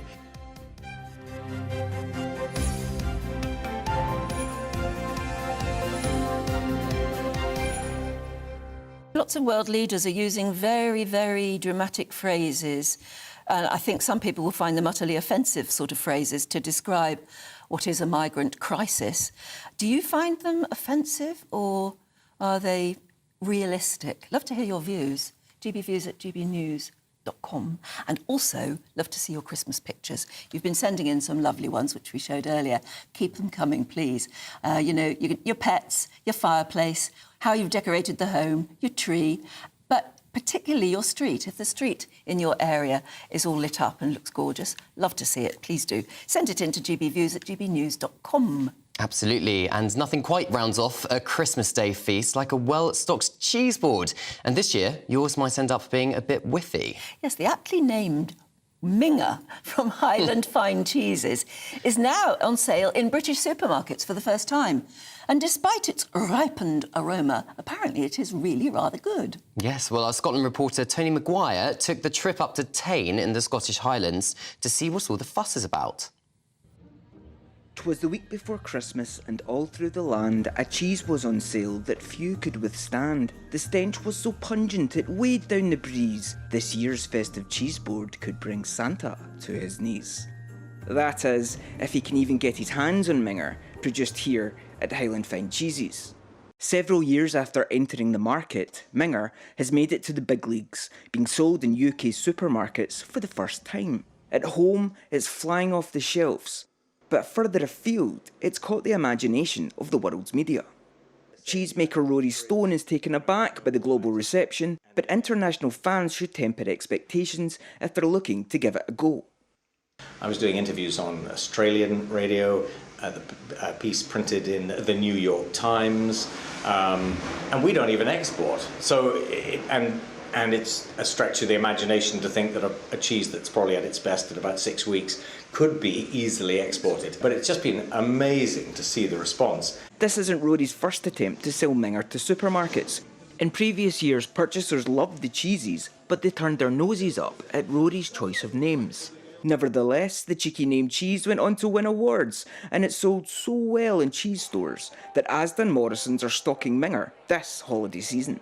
So Minger has an underdog story arc worthy of a Netflix adaptation, but the proof is in the pudding, as they say, or, in our case, the confirmation is on the cracker.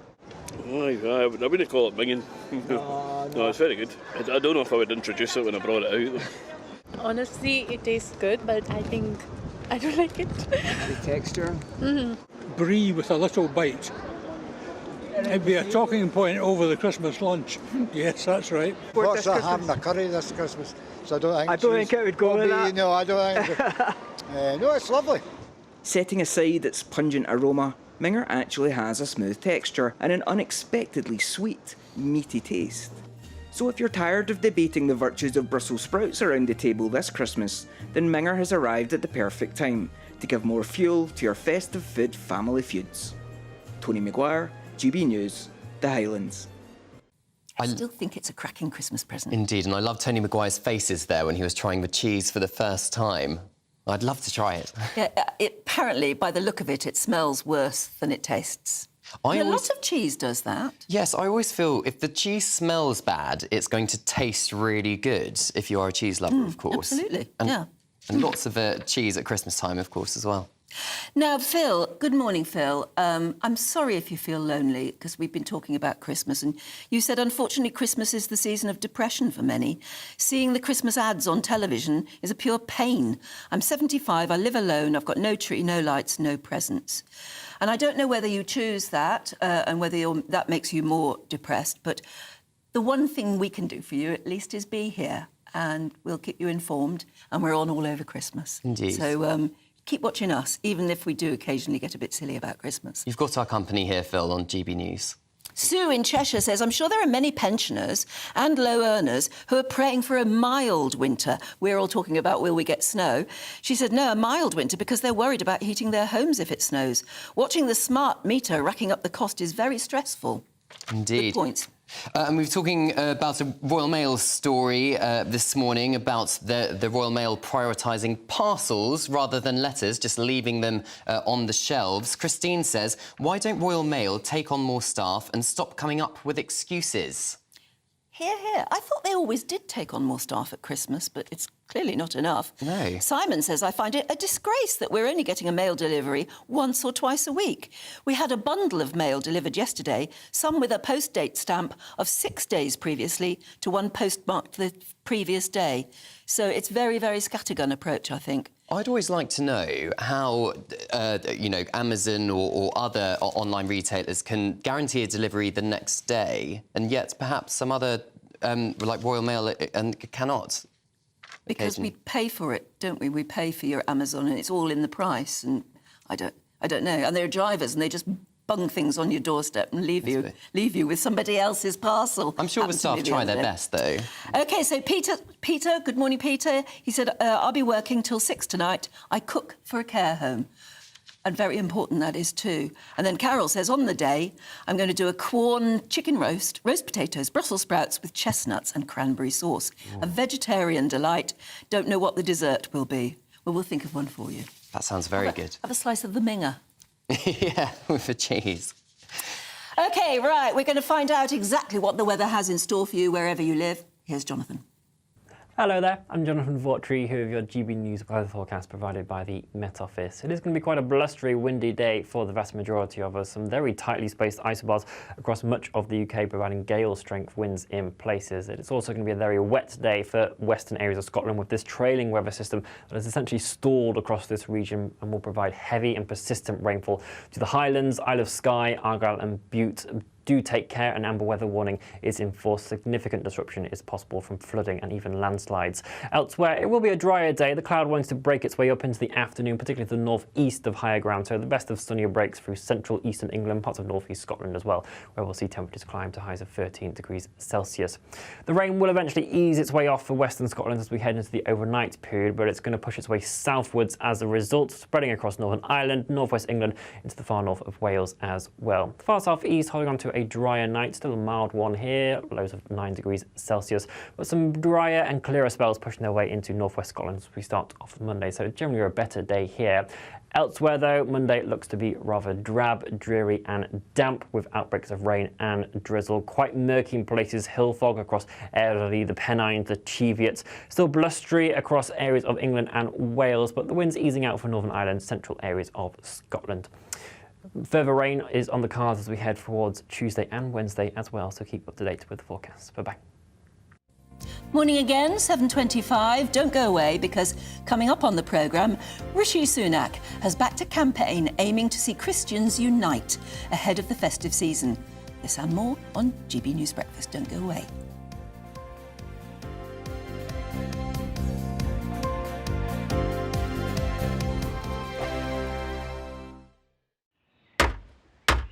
Who is it? We're here for the show. Welcome to the Dinosaur Hour with me, John Cleese. I was married to a therapist. And you survived? I thought we were getting Hugh Laurie. Second best. You interviewed Saddam Hussein. What's that like? I was terrified. I'm playing strip poker with you three. Oh! No, thank you. My CDs need to be put in alphabetical order. Are you going to be problematic again? The Dinosaur Hour. Sundays on GB News. Good afternoon, Britain. Good afternoon, Britain. Join us, Tom and Emily, To find out what's happening in the heart of Westminster. and why it matters to you. Weekdays from midday, we bring you the most compelling stories from across the United Kingdom. And from your doorstep to our inbox. That's right, we want to hear from you. GB News, Britain's news channel. I think the most exciting bit for me is talking to people. People who I think are ignored often by the major news channels.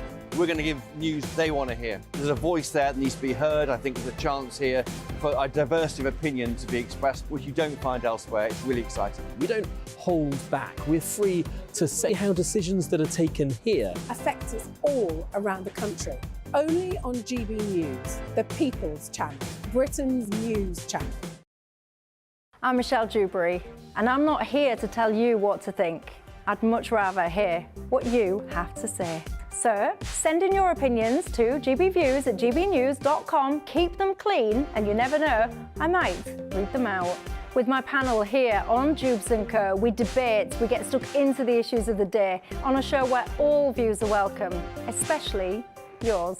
GB News, the People's Channel, Britain's news channel. In the GB Newsroom, we bring you the news as it happens. With our team of dedicated journalists across the UK, we're ready to give you accurate reporting every day. When the news breaks, we'll be there with bulletins on GB News, the People's Channel, Britain's news channel. Your weekend starts here with Friday Night Live with me, Mark Dolan, 8 till 9 on GB News. Big stories, big guests and big laughs as we get you ready for a cracking weekend.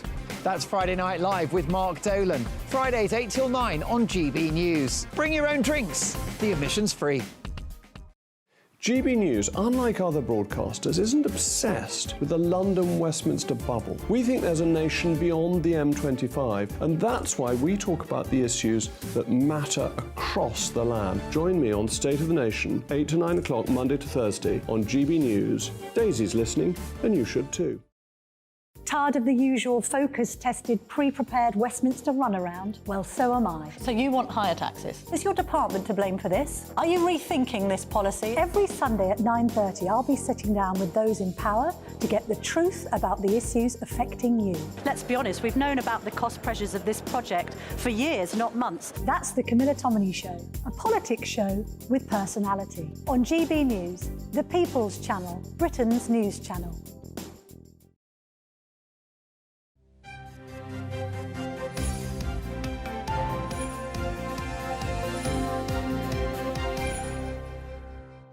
Hello again, it's just coming up to 7:30. You're watching and listening to Breakfast with me and Cameron today.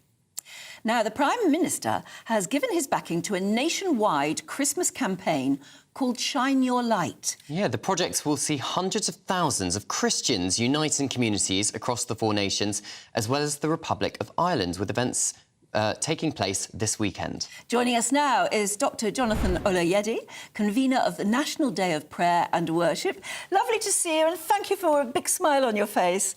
This is going to be a really joyous occasion. And is it a way of maybe reminding us all as well that Christmas is actually about the birth of Christ? It is. We're putting Christ back into Christmas, and we're actually using creativity, joy, and community to do that. So it's not a religious bash. It's basically saying to people, there's love around Christmas. Christmas is a time when the Lord, we believe God came into the world through the person of Jesus Christ.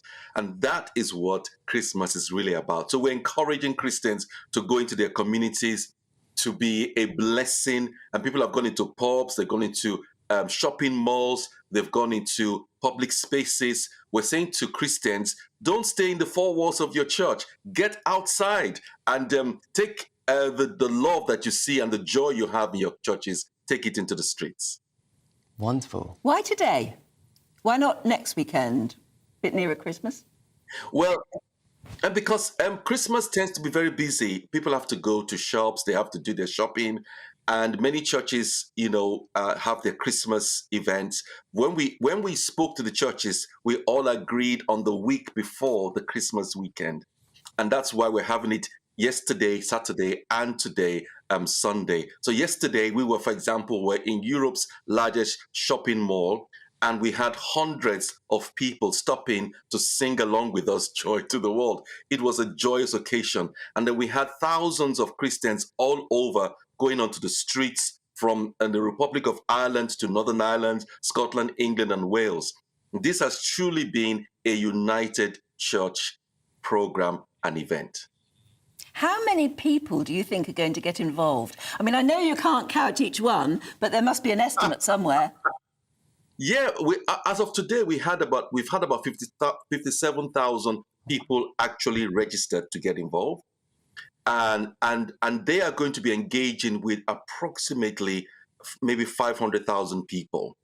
If every one of them meets about 10 people on the streets, so that is kind of the estimate. So almost like 500,000 people are going to be impacted by Shine Your Light over That's this. Big. Yeah. And what's it been like having the Prime Minister support your cause? That was a lovely surprise. We didn't expect that, but I guess even politicians recognize the power of the church. And so when we got this wonderful letter from Rishi Sunak endorsing Shine Your Light, and we got one from Jeffrey Donaldson as well, leader of the DUP, and some other MPs, we realized that the church has a lot of potential to impact the nation, to be the light that shines, and to enable people to understand the true meaning of Christmas, which is Christ, the birth of our Lord Jesus Christ. All right, one final question, and I'm going to put this to everybody watching as well. What's your favourite carol or hymn at this time? Your favourite? You asked me. I know. Well, to be honest with you, I love Joy to the World because it's so joyful. It's an upbeat song, and everybody can sing along with it. And it's an easy tune to sing along to. So we sang Joy to the World yesterday in the center of Europe's largest shopping mall, and lots of people enjoyed it. So yeah, I will go for Joy to the World. Yeah, I like that one as well, because you cannot sing that without a smile on your face, can you? As you've just sort of proved. It's lovely to talk to you, Dr. Jonathan. Thank you so much for joining us this morning. Have a wonderful day, won't you? And, of course, a very, very happy Christmas. Thank you. Lovely. Thank you. What's your favourite? My favourite, I love the Coventry Carol, which is a bit rogue. It's not one of the well-known ones, but of course Silent Night's always so beautiful as well, and I love how sometimes it's sung in German as well. Yeah, and at this time of year, because this is officially Advent, isn't it? I like the Advent carols are a bit different from the Christmas ones, and I like O Come, Emmanuel. Love that one. Processional. Aidan, I know, will probably have a favourite hymn or carol, won't you? I like just what you said just then. I remember singing at school, Silent Night in German. It was Stille Nacht, Heilige Nacht. I can't remember the rest of it, unfortunately. That's all I need as well, I'm afraid. That's all anyone knows. You can't show off there. Love that. Yeah. Beautiful. But, yeah. Do you take sort of Christmas seriously as far as church is concerned? Oh, yeah, absolutely. Yeah. I'll be going... I mean, I go to church every week anyway, but I'll be going to church around Christmas as well. It's funny, my fascination used to be with midnight mass, but it can be a bit rowdy, you know. It can be... Rowdy? It can. You can... some of the bigger churches around London, particularly Westminster, will have security on the door. Really? Oh. They will, Why? because you get drunks coming in after Mass. The churches... Sorry, the churches, to some people it's a church, I suppose, but the pubs close at, say, kick out around maybe 11:30, and then the next refuge is midnight mass. I mean, that's not a new thing. I remember that happening in Medway when I was about 25 years ago. There used to be security. It was the one day in the year when churches would hire security to keep unsavouries out of the... Isn't that a terrible because there's lots of children there as well. Yes. So then churches began making the separation. If you wanted to bring your children, come at 6 o'clock. Yeah. But you need to get there 45 minutes before. Yeah. Gets all the part-timers turn up at. Really. I'm not sure a church is an appropriate place to be drunk and rowdy. No, but I can see why somebody, falling out of a pub at that time would find it funny. And if you can't get any booze, it's a good place to get some extra wine, isn't it? I suppose. Yeah, well, I suppose. We always used to go to midnight mass, but that's where that's the one mass that we used to go to where they swing the incense like crazy. Yes. And my Even mum would overpowers always my end up coughing so badly that we'd all have to leave or something. So we gave up on the midnight mass then. It's a lovely occasion, but they tend to start it now just a little bit earlier. It tends to be around about 11:15 it starts, right? So it's not technically midnight mass. We've got a picture of your Christmas tree. Oh, you have? Yes. Shall we have a look? There is. There's Aidan's. It's rather modern. How many lights do you think are around I that like tree? that. 200. Too many to count. 1,000. 1,000? Yeah, I bought too many. I overstated the size of understated the size of the tree, but still bought too many lights It looks anyway. really lovely. Thank you have you. to Yeah, have it's very tinsel pretty. nowadays on your telly, don't you, as well? Yeah, you do. That's the thing. you get and it also drops down to the carpet as well. But don't worry, I'll be cleaning that in the new year. Don't worry. OK. We're talking sport now, of course. Yeah, it's quite a distressing list, actually. I'll start with Tom Lockyer at Bournemouth, as you mentioned in the openers there earlier on. He collapsed, the Luton Town captain. He collapsed yesterday, suffered what looks like a cardiac arrest on the pitch at Bournemouth at the Vitality Stadium. It was a 3 p.m. kickoff. 1-1 was the score, and then he collapsed away from the camera. He wasn't like it was an impact injury or anything, incident or anything like that. It's the second time it's happened to him as an individual. It happened at the playoff final in searing conditions, heat-wise, in May. And it was quick thinking by his manager, really. This is where it pays to know your players, especially when he's your captain, because the manager came on, Rob Edwards, and showed fantastic leadership, if I may say. But he encroached onto the field of play and he ushered the players away from both sides who were kind of concerned about him. How old is he? He's 29 years old, Tom Lockyer. That's young, isn't it? It is indeed. Cardiac problems. He had he encroached onto the pitch, the manager Rob Edwards, and he said this is one for the professionals. There was a treatment period as well, and he was brought off the pitch. The players then came back on with the match having been suspended. They did a lap of honour. Rob Edwards very tearful and emotional as he walked around the pitch as well, and there was applause from all four sides of the ground. We learned last night that he's in hospital, he's awake. He was actually responsive when he left the stadium, which is really, really positive news. And then we'll have an update later today, I'm sure. OK. We'll move on for the moment. You're going to come back a bit later, though, aren't you? so. Because there's lots more to talk about. 7:38. How would you like to win £10,000 cash, brand new tech and shopping vouchers? Well, you could be the winner of our first ever Great British Giveaway. Here's all the details of how you could make those prizes yours. This is your chance to win cash, treats and tech in our very first Great British Giveaway. There's a totally tax-free £10,000 cash up for grabs. Cash which would help make 2024 a whole lot better. We're also going to send you shopping with £500 worth of vouchers to spend in the store of your choice. What would be on your shopping list? If it's a new iPhone, we've also got that covered too, with the latest iPhone 15 Pro Max, which you'll also receive. For another chance to win the iPhone, the vouchers and £10,000 cash, text GB-WIN to 84902. Text costs £2 plus one standard network rate message. Or post your name and number to GB01, PO Box 8690, Derby DE1 9TT. UK only. Entrance must be 18 or over. Lines close at 5 p.m. on Friday the 5th of January. Full terms and privacy notice at gbnews.com/win. Good luck. Yes, and do keep your pictures coming in, gbviews@gbnews.com, and your opinions about just about anything, please. Stay with us. Coming up on the programme, as we've been discussing this morning, the Prime Minister's Stop the Boats pledge appears to be in tatters, but another one of his pledges has also been missed. Which one do you think that is? Just count them. That and much more in Headline Makers, next on Breakfast.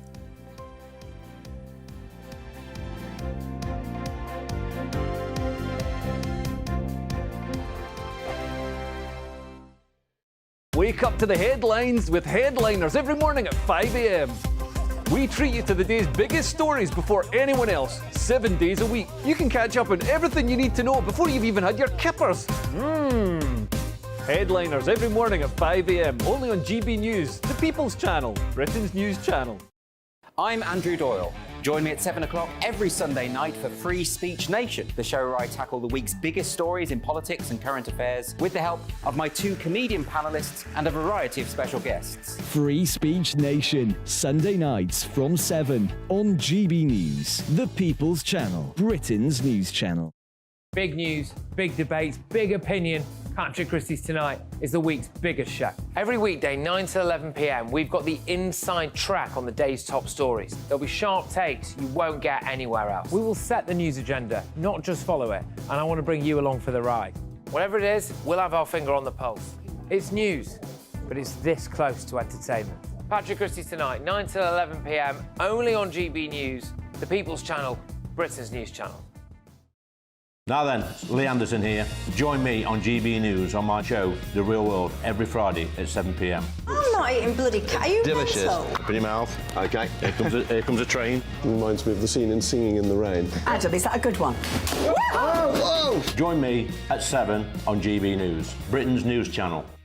What you get for breakfast is something that, if we do our jobs right, you will wake up to news that you didn't know the night before. It's a conversation. It's not just me and Eamon. We want to get to know you, and we want you to get to know us. From 6, it's Breakfast with Eamon and Isabel. Monday to Thursdays on GB News, Britain's news channel. There's only 3 people you can trust in life. Your doctor, your lawyer, and your nana.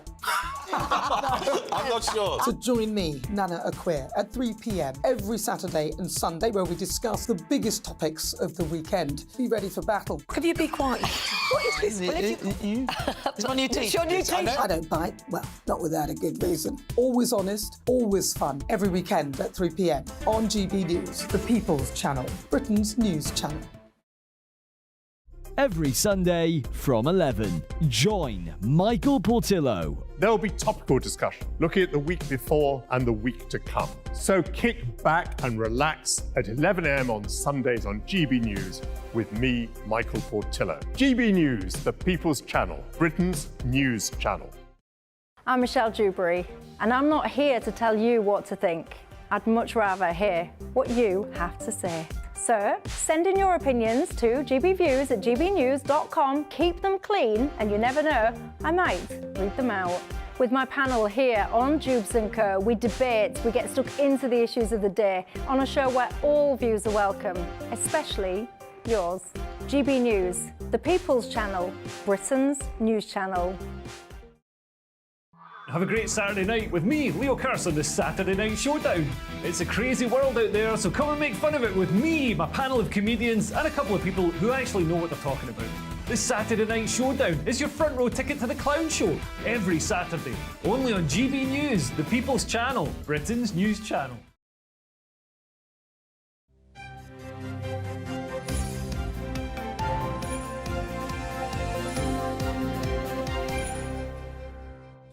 Welcome back. It's very nearly 8:15. You're watching and listening to Breakfast this morning with Anne and Cameron. And we've got our lovely guests here with us who are going to look through the papers. Author Susan Holder and Emma Wolfe. Let's get straight to them, shall we? And Emma, in The Observer, Rishi Sunak has yet missed out on one of his other pledges, not just the boats. Well, this is the annual kind of we are facing a winter catastrophe story about the NHS, and The Observer don't hold back. They talk about a catastrophic winter crisis for the NHS, that Sunak's pledges on waiting lists and beds have not been met. You know, the huge pressures on emergency services. You've got ambulances apparently stacked up outside A&E again, patients being treated in corridors, and, you know, lack of beds and over-occupancy. And they're very clear, according to The Observer, they're very clear that this is to do with Sunak and the promises that he made that he's failed to honour. You shouldn't make promises as a politician, I think, should you? I mean, I know that's what they want to appeal to us for our votes, but it's almost as though the minute you make a big promise, you always seem to be failing. You're going to be undone by it, aren't you? Yeah. But you need your policy. I mean, he set out those 5 key pledges, and I suppose, you know, he's being judged on those, and at the moment is really failing. But Emma, every year there seems to be some kind of NHS crisis in the winter. So is this one particularly different? Well, I feel as though every winter we hear exactly the same story. We hear the festive getaway story, and we hear the, you know, misery of trains, people trying to get home for Christmas, and we hear the NHS, and it literally is every year, every winter, around this time or even earlier, we hear we're facing a flu pandemic a flu outbreak this year, the NHS is struggling, it's this politician's fault, it's that politician's fault. But The Observer are clearly, very, very clearly pinning the blame on... But if it's not different this year, I'd like an explanation as to why, when my mum broke her pelvis about a couple of months ago, 2.5 months ago, she fell in her front garden, and obviously they called an ambulance, and it took 12 hours. What? For an ambulance to attend my 82-year-old... I can't tell you. And also, we know now that she had a fractured pelvis, but of course, at the time, they wouldn't have known what was wrong with the 82-year-old lady who had fallen over, and it took 12 hours. And she was also not admitted. She was taken in, told she got a broken pelvis, and sent home with no support, no help. Of any... Don't they do something for a broken pelvis? No, nothing you can do with a broken pelvis. They can't bind it or do anything. So it was a hairline fracture, but I mean, she couldn't walk, obviously, and couldn't move. So I had to move in, because that's what you do now, isn't it? Well, but what if I hadn't been there and couldn't have moved in? I don't know what would have happened. There was somebody in the bed next to her. How did she alert you? How did you know it had happened? She rang me when she got to hospital and said, "Don't worry, but I think I've broken my pelvis, but don't bother coming, because I'll obviously be here for days," not realising they didn't keep you in. And when I got there, they went, "She can go home now." But if she couldn't move, how was she able to phone for an ambulance? Well, a neighbour found her. Thank goodness. And sat with her for 12 hours. My God. Which is not an emergency service. So if things aren't worse now, and my dad had what he thought he'd had something, it wasn't anything terrible actually, but he kind of thought he was having like a little mini stroke. It wasn't. But he got sent to the hospital. Well, he went to the hospital, and they said, he said there was just queues of ambulances all outside. This is all in the Midlands, and they said. Yeah, we're not going to really see you for 9 hours. You might as well go home and just go to your GP the next day. And again, it wasn't anything. Both of them are fine. My mum has recovered. My dad didn't have anything bad. What happens to the people who aren't okay? But I also feel so bad for the front-line staff, the paramedics, the junior doctors, who clearly have to cope with all of this and are bearing the brunt of patients, and there's nothing they can do about this problem. But and it says here, in the piece in The Observer says they wanted to get cases down to 30 minutes for ambulances. The current average is 38 minutes. I hope that's true. Where? Yeah, I hope that's true. The average where, in particular. Talking of nasty things happening to people, Susan, tell us about the Strictly Queen. Yes. So it was the Strictly final last night, and possibly if you were waiting to watch it on catch-up, I won't spoil it for you, because it is... If you haven't watched it, watch it on catch-up. It is an amazing show. I'm a big Strictly fan, and I do think that the standard is just unbelievably good. Any of those 3 could have won, and I think I would have been happy. The person who did win... You're happy with it? Yeah, I did want that person to win. But what I was really moved by, and I think a lot of people were moved by, was one of the Strictly dancers, Amy Dowden, has been suffering from breast cancer. And she doesn't get any luck, poor Amy. I mean, I've met her a couple of times. She's a lovely, lovely girl. And she's really going through it, obviously, with her breast cancer journey. But she was due to dance in the final, and she's broken her foot. Oh. So she couldn't do it. But they managed to work her a bit, so she was able to appear. There was a lot of armography, I think is what they call it, technical term. So it was thrilling to see her back, and she danced without her wig on. She often does appear in the kind of in Claudia's area. So she's doing undergoing chemo, presumably. She is. She is. So yeah, and with let's hope that by the time we get to the final next year, she'll be back fully dancing and with a partner. But it was a It's great. interesting you talk about the standard, because apparently the judge, Craig Hallwood, got very tearful. He did. Because he was remembering what the very first he said, episode of I can't Strictly imagine was. Natasha Kaplinsky doing that, he said to I think, Ellie Leach. So he's basically saying the standard has just gone up and up and up and up and up. And a lot of people criticise Strictly for, oh, well, some people have dance training. But if you're in show business and you're an actor or a presenter, you might have had something. Personally, I just like to see good dances. The people who win, to give you a clue, the people who win tend to be the ones who don't have the dance training, because people like to see that journey, and they like to see people coming in with, not being able to do it and then learning a skill. But at the end of the day, they're not winning a contract to do anything. So does it matter who wins, actually? It's just a great show. And it was last night. It was a fantastic show. Emma, let's speed ahead to your story that you found in The Express about the COVID inquiry. Yeah. And the fact that it really...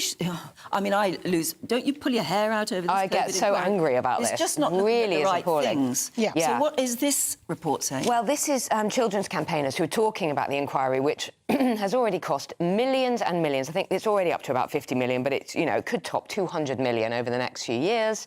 Probably won't conclude for, as I say, several years, I think 2026. But the children's campaigners are urging the COVID inquiry to stop focusing on Westminster gossip and who said what and passing the buck and all the political charade of politicians, of ministers, senior ministers, the Prime Minister, the former Prime Minister that we've seen over the past few weeks. And they want to focus on the damage that was caused to children and young people by closing schools, closing playgrounds, closing any kind of activities for children, any opportunities for children to get outside and exercise, any kind of... You see, this is what I want to know. If it ever happens again, are we going to close schools? Are we going to do this differently? All you want an inquiry to tell you. What did we do wrong and what we're going to do next time? Why were pubs and shops reopened before playgrounds? That kind of thing, which is... but also the months and months that children were out of school. It's not just education that suffered. And then when they went into school, do you remember seeing the playgrounds had social... Horrendous. Borders, and you were allowed to stand in that chair, in that square, and you can stand in that. That's... Now I think we see it as cruelty. Cruelty, but also just the incalculable damage. I mean, we know that we're beginning to see the damage now in terms of children's mental health, in terms of huge rise in eating disorders, anxiety, depression. These are real. And when you're 13, 14 years old, that stuff carries on. It's a formative time of your life. The rest of us, well, I think we've all suffered, but the rest of us can bounce back because we were grown-ups. But it's the most fundamental question, isn't it? If it happens again, are we going to close? Do we have a plan? Yeah. I do think the unions have to kind of take a look at their role in all that as well, actually. Because I think the school teachers didn't want to go back to school, There was a lot of unions screaming for close the schools. And even if they did close, I don't understand why there wasn't better structure of getting lessons out to a lot. Private schools managed to do it, and the state schools did not manage. And what about the children that didn't have Wi-Fi and laptops and all of that? Why don't you drive around and drop all those laptops that you've got in the laptop department in your school round to all the children who haven't? I mean, just do something. There was loads of things you could have done that weren't done. But do you think... I mean, every time I switch on the television news or read a paper, everybody is saying this. This inquiry is not asking the right questions. No, it's not. And it's is that message getting through to them? All that bank of lawyers? I do not care about Anne, and it's based on the premise of lockdown. Should we have locked down harder sooner? Rather than was fundamentally lockdown and the way that we treated children and young people, many sectors, care homes. Old people. Was that the right way to go about this? And what would we do differently if we had a pandemic tomorrow, next week? I just want to know, how do we get this message through to the blinking inquiry? I feel like getting everybody to sign a petition and just walking along to the inquiry and say, would you mind asking the questions? We want answers. Yeah, that would be yes, that would be revolutionary, wouldn't it? Will you come back? Yes. In the next hour? Thank you very much. In about 40 minutes. It'd be lovely to see you again. I didn't know we had to wait for an invite at this time of year. Right, let's catch up with the weather where you are. Here's Jonathan. A brighter outlook with Box Solar, sponsors of weather on GB News. Hello there, I'm Jonathan Vautry, here with your GB News weather forecast provided by the Met Office. It is going to be quite a blustery, windy day for the vast majority of us. Some very tightly spaced isobars across much of the UK, providing gale-strength winds in places. It's also going to be a very wet day for western areas of Scotland, with this trailing weather system that has essentially stalled across this region and will provide heavy and persistent rainfall to the Highlands, Isle of Skye, Argyll and Bute. do take care. An amber weather warning is in force. Significant disruption is possible from flooding and even landslides. Elsewhere, it will be a drier day. The cloud wants to break its way up into the afternoon, particularly to the northeast of higher ground. So the best of sunnier breaks through central eastern England, parts of northeast Scotland as well, where we'll see temperatures climb to highs of 13 degrees Celsius. The rain will eventually ease its way off for western Scotland as we head into the overnight period, but it's going to push its way southwards as a result, spreading across Northern Ireland, northwest England, into the far north of Wales as well. The far southeast holding on to a drier night, still a mild one here, lows of 9 degrees Celsius, but some drier and clearer spells pushing their way into northwest Scotland as we start off Monday, so generally a better day here. Elsewhere though, Monday looks to be rather drab, dreary and damp with outbreaks of rain and drizzle. Quite murky in places, hill fog across Eryri, the Pennines, the Cheviot. Still blustery across areas of England and Wales, but the wind's easing out for Northern Ireland, central areas of Scotland. Further rain is on the cards as we head towards Tuesday and Wednesday as well, so keep up to date with the forecast. Bye-bye. That warm feeling inside from Boxed Boilers, sponsors of weather on GB News. Hello, thank you for being a big part of GB News. We'd like to wish you and your loved ones a Christmas season full of comfort and joy, as well as a peaceful and prosperous new year. From our family to yours. We are proud to be your channel. Merry Christmas. Happy Christmas. Merry Christmas. Happy Christmas. Merry Christmas. Merry Christmas. Merry Christmas. Here on GB News. The People's Channel. Merry Christmas.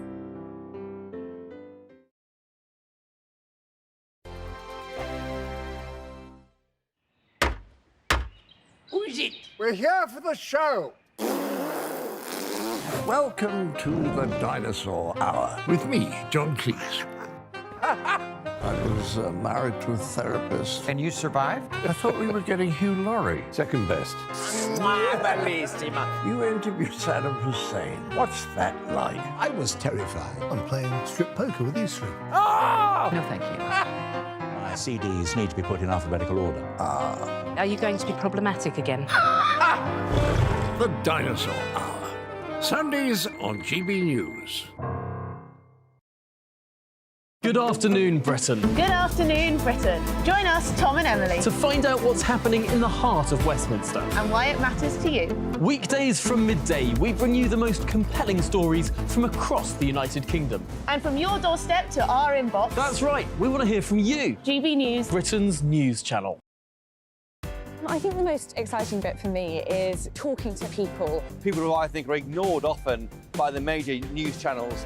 We're going to give news they want to hear. There's a voice there that needs to be heard. I think there's a chance here for a diversity of opinion to be expressed, which you don't find elsewhere. It's really exciting. We don't hold back. We're free to say how decisions that are taken here affect us all around the country. Only on GB News, the People's Channel, Britain's news channel. I'm Michelle Dewberry, and I'm not here to tell you what to think.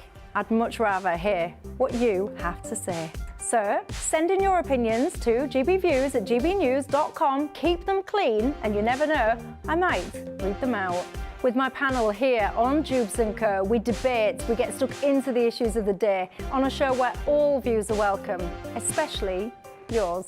GB News, the People's Channel, Britain's news channel.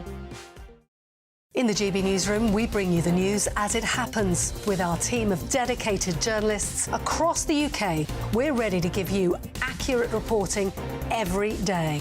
When the news breaks, we'll be there with bulletins on GB News, the People's Channel, Britain's news channel. Your weekend starts here with Friday Night Live with me, Mark Dolan, 8 till 9 on GB News. Big stories, big guests and big laughs as we get you ready for a cracking weekend. That's Friday Night Live with Mark Dolan. Fridays 8 till 9 on GB News. Bring your own drinks. The admission's free. GB News, unlike other broadcasters, isn't obsessed with the London-Westminster bubble. We think there's a nation beyond the M25, and that's why we talk about the issues that matter across the land. Join me on State of the Nation, 8 to 9 o'clock, Monday to Thursday on GB News. Daisy's listening, and you should too. Tired of the usual focus-tested, pre-prepared Westminster runaround? Well, so am I. So you want higher taxes? Is your department to blame for this? Are you rethinking this policy? Every Sunday at 9:30, I'll be sitting down with those in power to get the truth about the issues affecting you. Let's be honest, we've known about the cost pressures of this project for years, not months. That's the Camilla Tominey Show, a politics show with personality. On GB News, the People's Channel, Britain's news channel.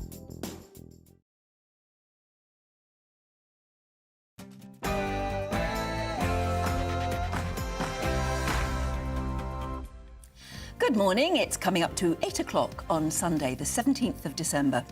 Today, Rishi Sunak has blamed hostile states for Britain's migration crisis, as well as international law, as his pledge to stop the boats seems to be in tatters.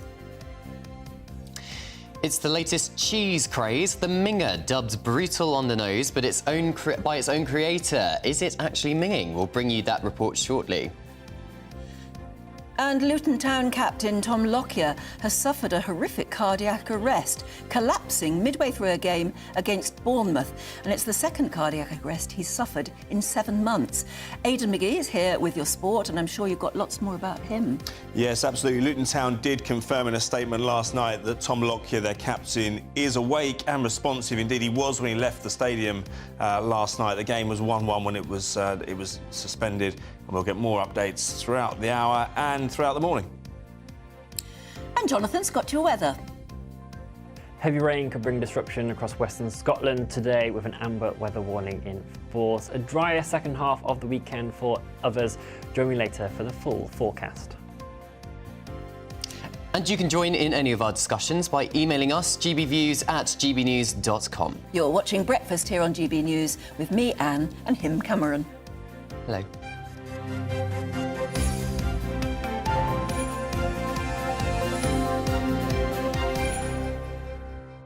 That was lovely. We've had quite a few people actually getting in touch saying what a fabulous surprise that Cameron is presenting. Oh, thank you. It's lovely to be here. It's nice to see you here on Breakfast. We were asking for your Christmas decorations this morning, and you have obliged as ever. This one from Debbie. She said, "These are the lights outside my house." I wonder where it is, Debbie. That looks lovely. Wow. Well done for all the effort you've put in. Absolutely. I bet you people walking past, that puts a smile on their face. Lights up the streets, for sure. Who's next? Paul, Tina and little Daisy in Braintree sent this of their tree, and I love the lights on the fireplace as well, and the dog as well, very cute. That's the perfect Christmas corner, isn't it? That is. Absolutely. Michael says, "These are the Christmas lights at the old folks' home in Eccleshill Village near Leeds." Lovely. Christmas lights just cheer up everybody, don't they? Cheer up a corner. Do. Ali and Andy sent us this.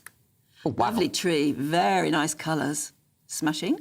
Tanya in Worcestershire says, "This is my dog, Charlie, Santa Paws." He is the cutest. That is very cute. What a nice little outfit. I love the fake arms to make him look Is like that what he's they are? I was walking- trying to figure out what it was. so Those are his real legs Yes. going through the outfit. So it looks like the front paws are his legs, and then 2 fake arms, and then because he's got such lovely fluffy white fur, Yeah. it looks like a Santa beard. Oh, that's really lovely. Thank you so much for sending in your photographs, and you can keep going, please, because we're still here for a long time yet. Absolutely. To our top story this morning, Rishi Sunak has said that hostile states will drive people to our shores to destabilise Western nations unless leaders crack down on illegal migration.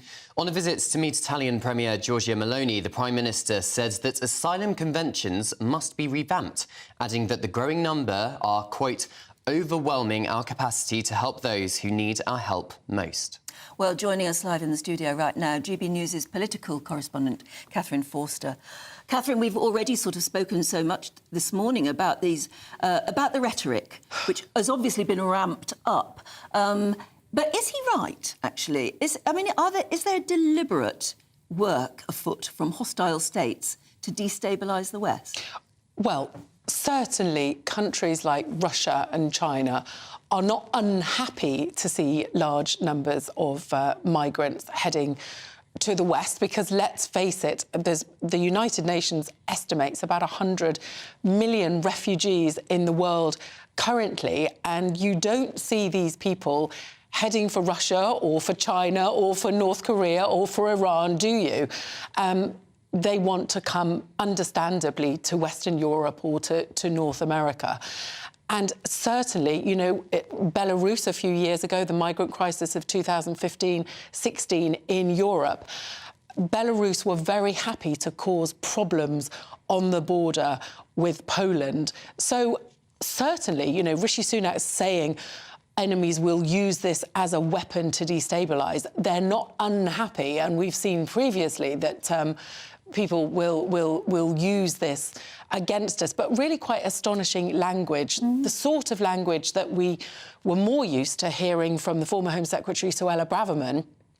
You know, Rishi Sunak talking about Western countries being overwhelmed, and also, which I thought was significant, saying a threat to democracy, saying that if governments ignore this, if people continue to come in at this rate and politicians don't deal with it, then voters will lose faith in government and democracy. Voters are losing faith. And let's face it, you know, we've had a Conservative government spend 13 years for a long time saying we're going to get legal migration down to the tens of thousands, while it's gone to 750,000. We've now got Rishi Sunak saying over and over again, I'm going to stop the boats, emblazoned on the plinth, and nearly 30,000 people have crossed this year. So it is a real problem, but it's all very well using this sort of language, but people want to see action. Well, how easy is it for Mr Sunak to unite Europe on this issue? Because he's using this sort of language alongside the Italian Premier, who is also a Conservative. But, of course, there's many countries in Europe who perhaps might not have quite the same views on this. No, but there's many countries in Europe that don't have quite the same problem. I mean, obviously, it's a huge issue for us with the Channel. It's an enormous issue for Italy, where 150,000 people have crossed illegally this year. And also for Germany, they've had about 400,000 this year put in claims for asylum. But there's plenty of countries in Europe, Hungary, Poland, Denmark, basically saying, no, no, no, we're having nothing to do with this, thank you. So it's all very well. People will say, and quite rightly, that we have in rich Western countries an obligation to help people who are fleeing war, who are fleeing persecution, but it's not being evenly distributed. And, of course, not everyone coming is genuinely fleeing war. There's plenty of economic migrants, especially coming from Africa, where people are poor, but now with smartphones and have the means to get up here in a way that wasn't possible when these international conventions, the Refugee Convention of 1951, you know, the European Convention on Human Rights, when these agreements were made and formed, people were not able to cross continents and get here in the way that they are. So, I mean, Rishi Sunak, with those words too, saying, if that requires us to amend laws and lead an international conversation to amend the post-war frameworks around asylum, then we must do that. That's a change too, because previously it's been very clear that Rishi Sunak does not want to go there, but it sounds like they're beginning to think that changes will be needed. Everybody at home is getting very upset about this as well. Wendy says, not that I agree with the language that Rishi Sunak used, but the language doesn't help solve the problem. And then Dennis says, let's get real, we're being overrun. If your children can't get a house, a place in school or a doctor's appointment, blame yourself if you wanted more people into this country. So it's like the rhetoric's getting harsher. John says the language has moved because it gets headlines. The biggest issue is that no one seems to be listening. Lots of talk, no action. And we are at maximum a year away from a general election. So is this the Prime Minister's attempt as a kind of last hurrah to try and get these voters on side? We hear what Dennis and Craig and Wendy say. They're angry. Yes, I mean, they realise that this is a huge electoral issue, both legal and illegal migration, because of the pledges the government have made for years, because of the Brexit vote, in part to take back control, including of our borders. People crossing illegally, a very visible sign of failure, and 750,000 coming in because of choices the government has made. So they are concerned, but it's all very well talking tough. they haven't got much time to show results. They're saying they're going to get legal migration down by 300,000. Well, even if they do that before an election, it's still going to be double what it was when Boris Johnson came in 2019, pledging to get it down. And the Reform Party, you know, they're around 9% in the polls. They are planning an immigration election. They're planning to sort of peg themselves to who voted for mass migration, both illegal and legal, because they figured that there are many, many voters extremely cross about the levels of migration, both illegal and legal. And so they think there's an opportunity for them, and that stands, of course, to really hurt the Conservative Party. OK, Catherine, for the moment, thank you so much. 9 minutes past 8. Our next guest has a breathtaking story. As a child, he and his family fled Afghanistan after the Taliban put out a warrant for his mother's execution. In his latest book, The Boy with Two Hearts, Hamed Amiri shares his journey coming here and settling down as a refugee in the UK.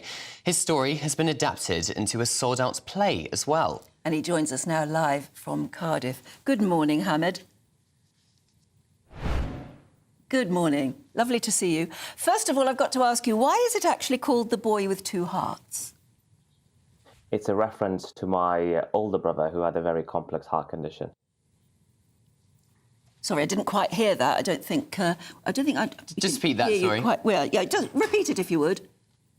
Yeah, it's a reference to my older brother, the boy with two hearts, because he had a very rare congenital heart disease. Ah, I see. And just tell us why you had to leave Afghanistan and make your way to Britain. And the journey took a long time, didn't it?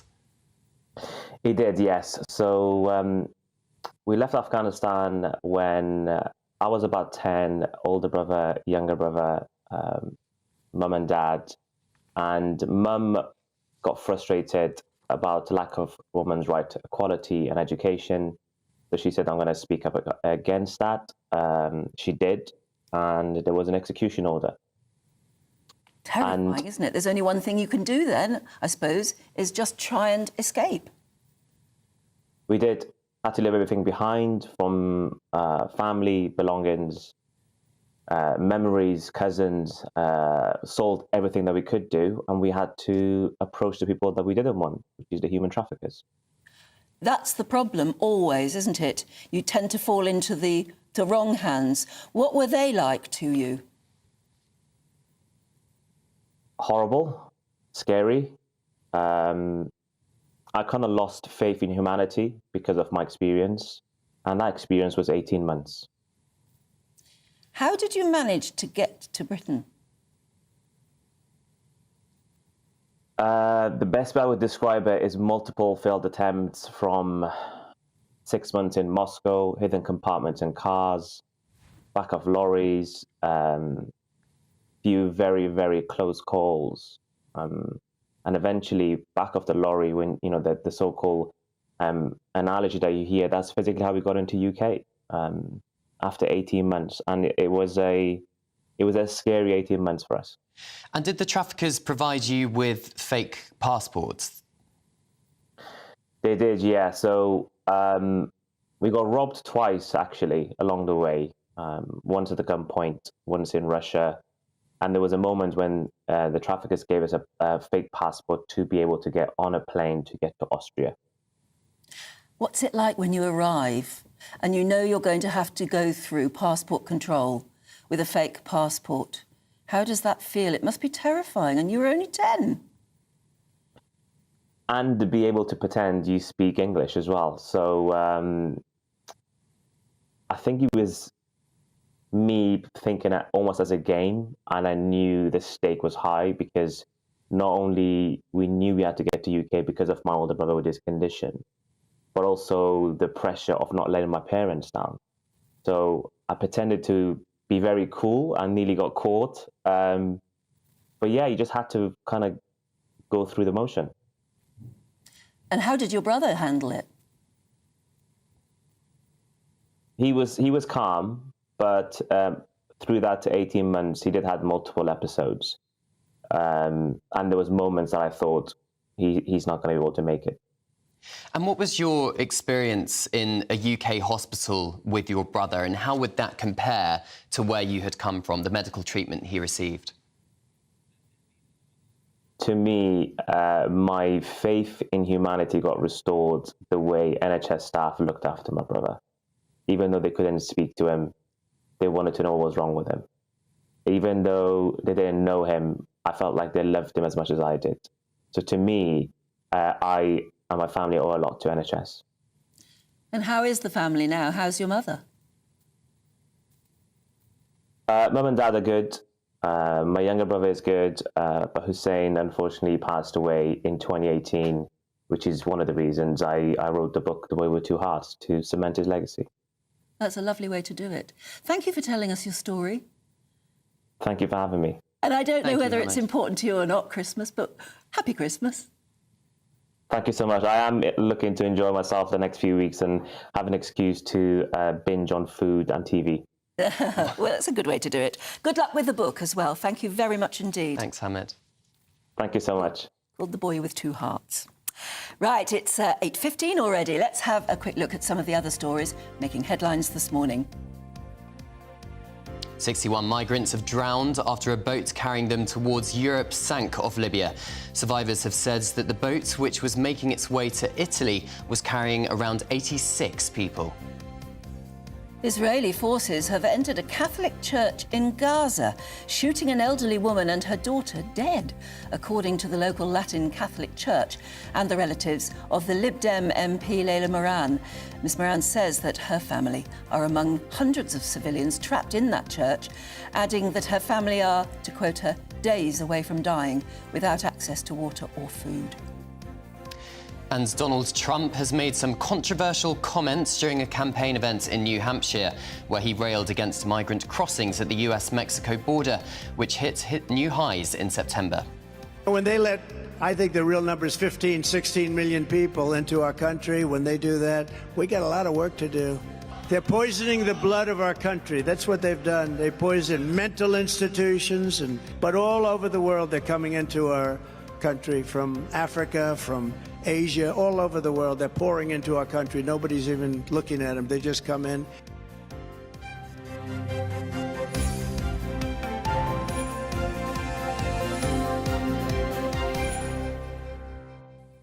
Some people spend Christmas alone, don't they? Some people choose to, some people dread it. Graham, good morning, Graham, says, I've had many Christmases alone, but I cook a proper dinner, I buy lots of mince pies, treats and booze. I watch rubbish telly and I hibernate until it's over. Perfection. It's a good way to do it, for sure, Graham. And Jill says, 9 years ago, my husband and daughter decided to put up the tree without me. When I got home, I asked my husband to take all the baubles and lights down as they were not in the right place. Ouch. He started taking them down and the tree began to fall. He tried to save it, but it fell. He got a hernia, oh dear, and we've not had a tree in the house since. We just have a Santa.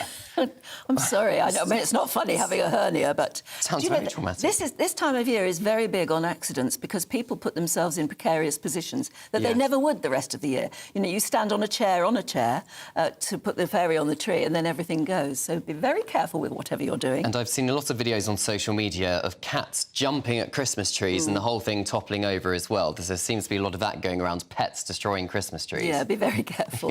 Shall we find out what the weather's doing in your area? Here's Jonathan.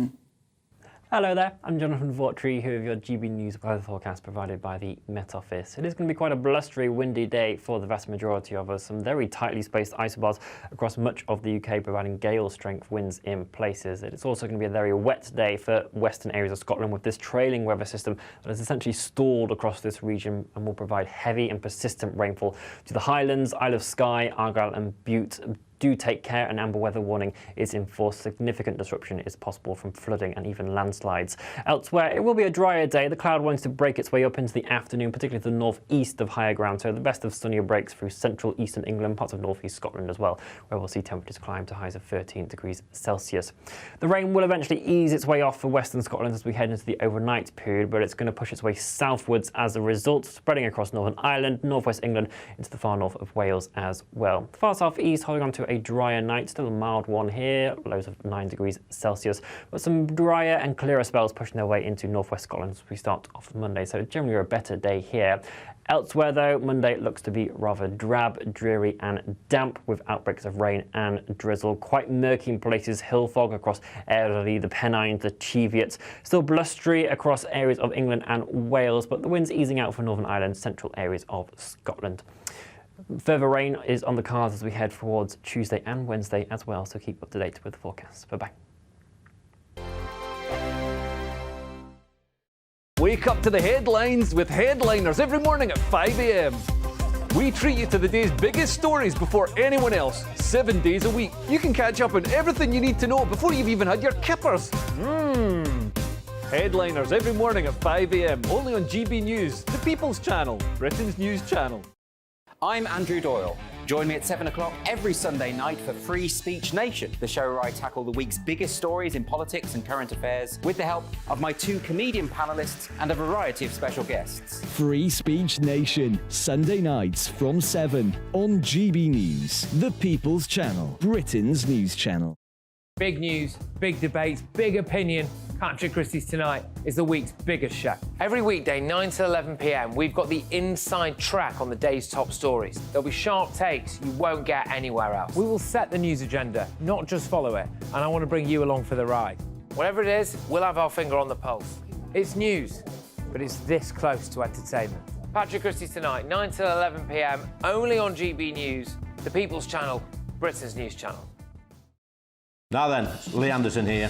Join me on GB News on my show, The Real World, every Friday at 7 p.m. I'm not eating bloody cat. Are you Delicious. mental? Open your mouth. OK, here comes a train. Reminds me of the scene in Singing in the Rain. Adam, is that a good one? Whoa! Join me at 7 on GB News, Britain's news channel.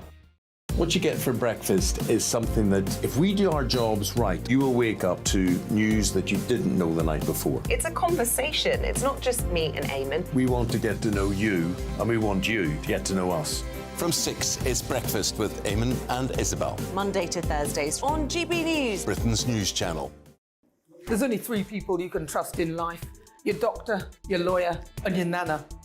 I'm not sure. So join me, Nana Aquare, at 3 p.m. every Saturday and Sunday, where we discuss the biggest topics of the weekend. Be ready for battle. Could you be quiet? What is this? It's my new teeth. It's your new teeth. I don't bite. Well, not without a good reason. Always honest, always fun. Every weekend at 3 p.m. on GB News, the People's Channel, Britain's news channel.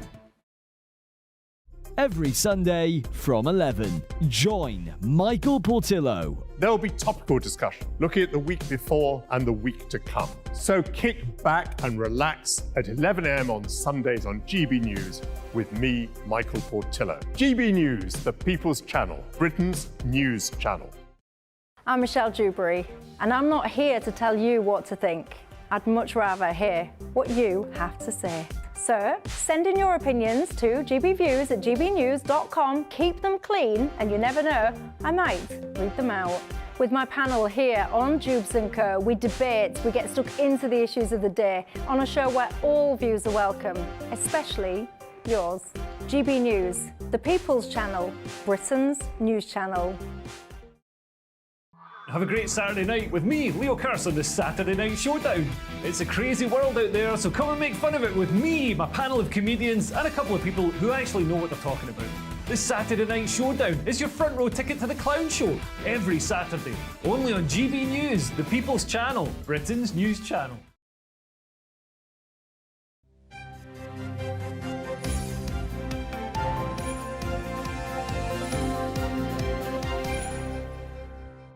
Hi there, welcome back. It's 8:23. You're watching and listening to Breakfast with Anne and Cameron.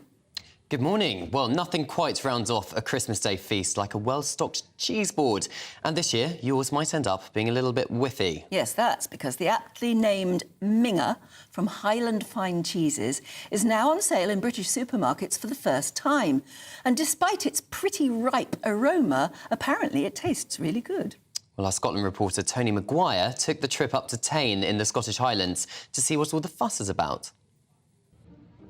'Twas the week before Christmas, and all through the land a cheese was on sale that few could withstand. The stench was so pungent it weighed down the breeze. This year's festive cheese board could bring Santa to his knees.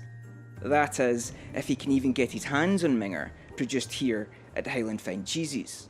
Several years after entering the market, Minger has made it to the big leagues, being sold in UK supermarkets for the first time. At home, it's flying off the shelves. But further afield, it's caught the imagination of the world's media.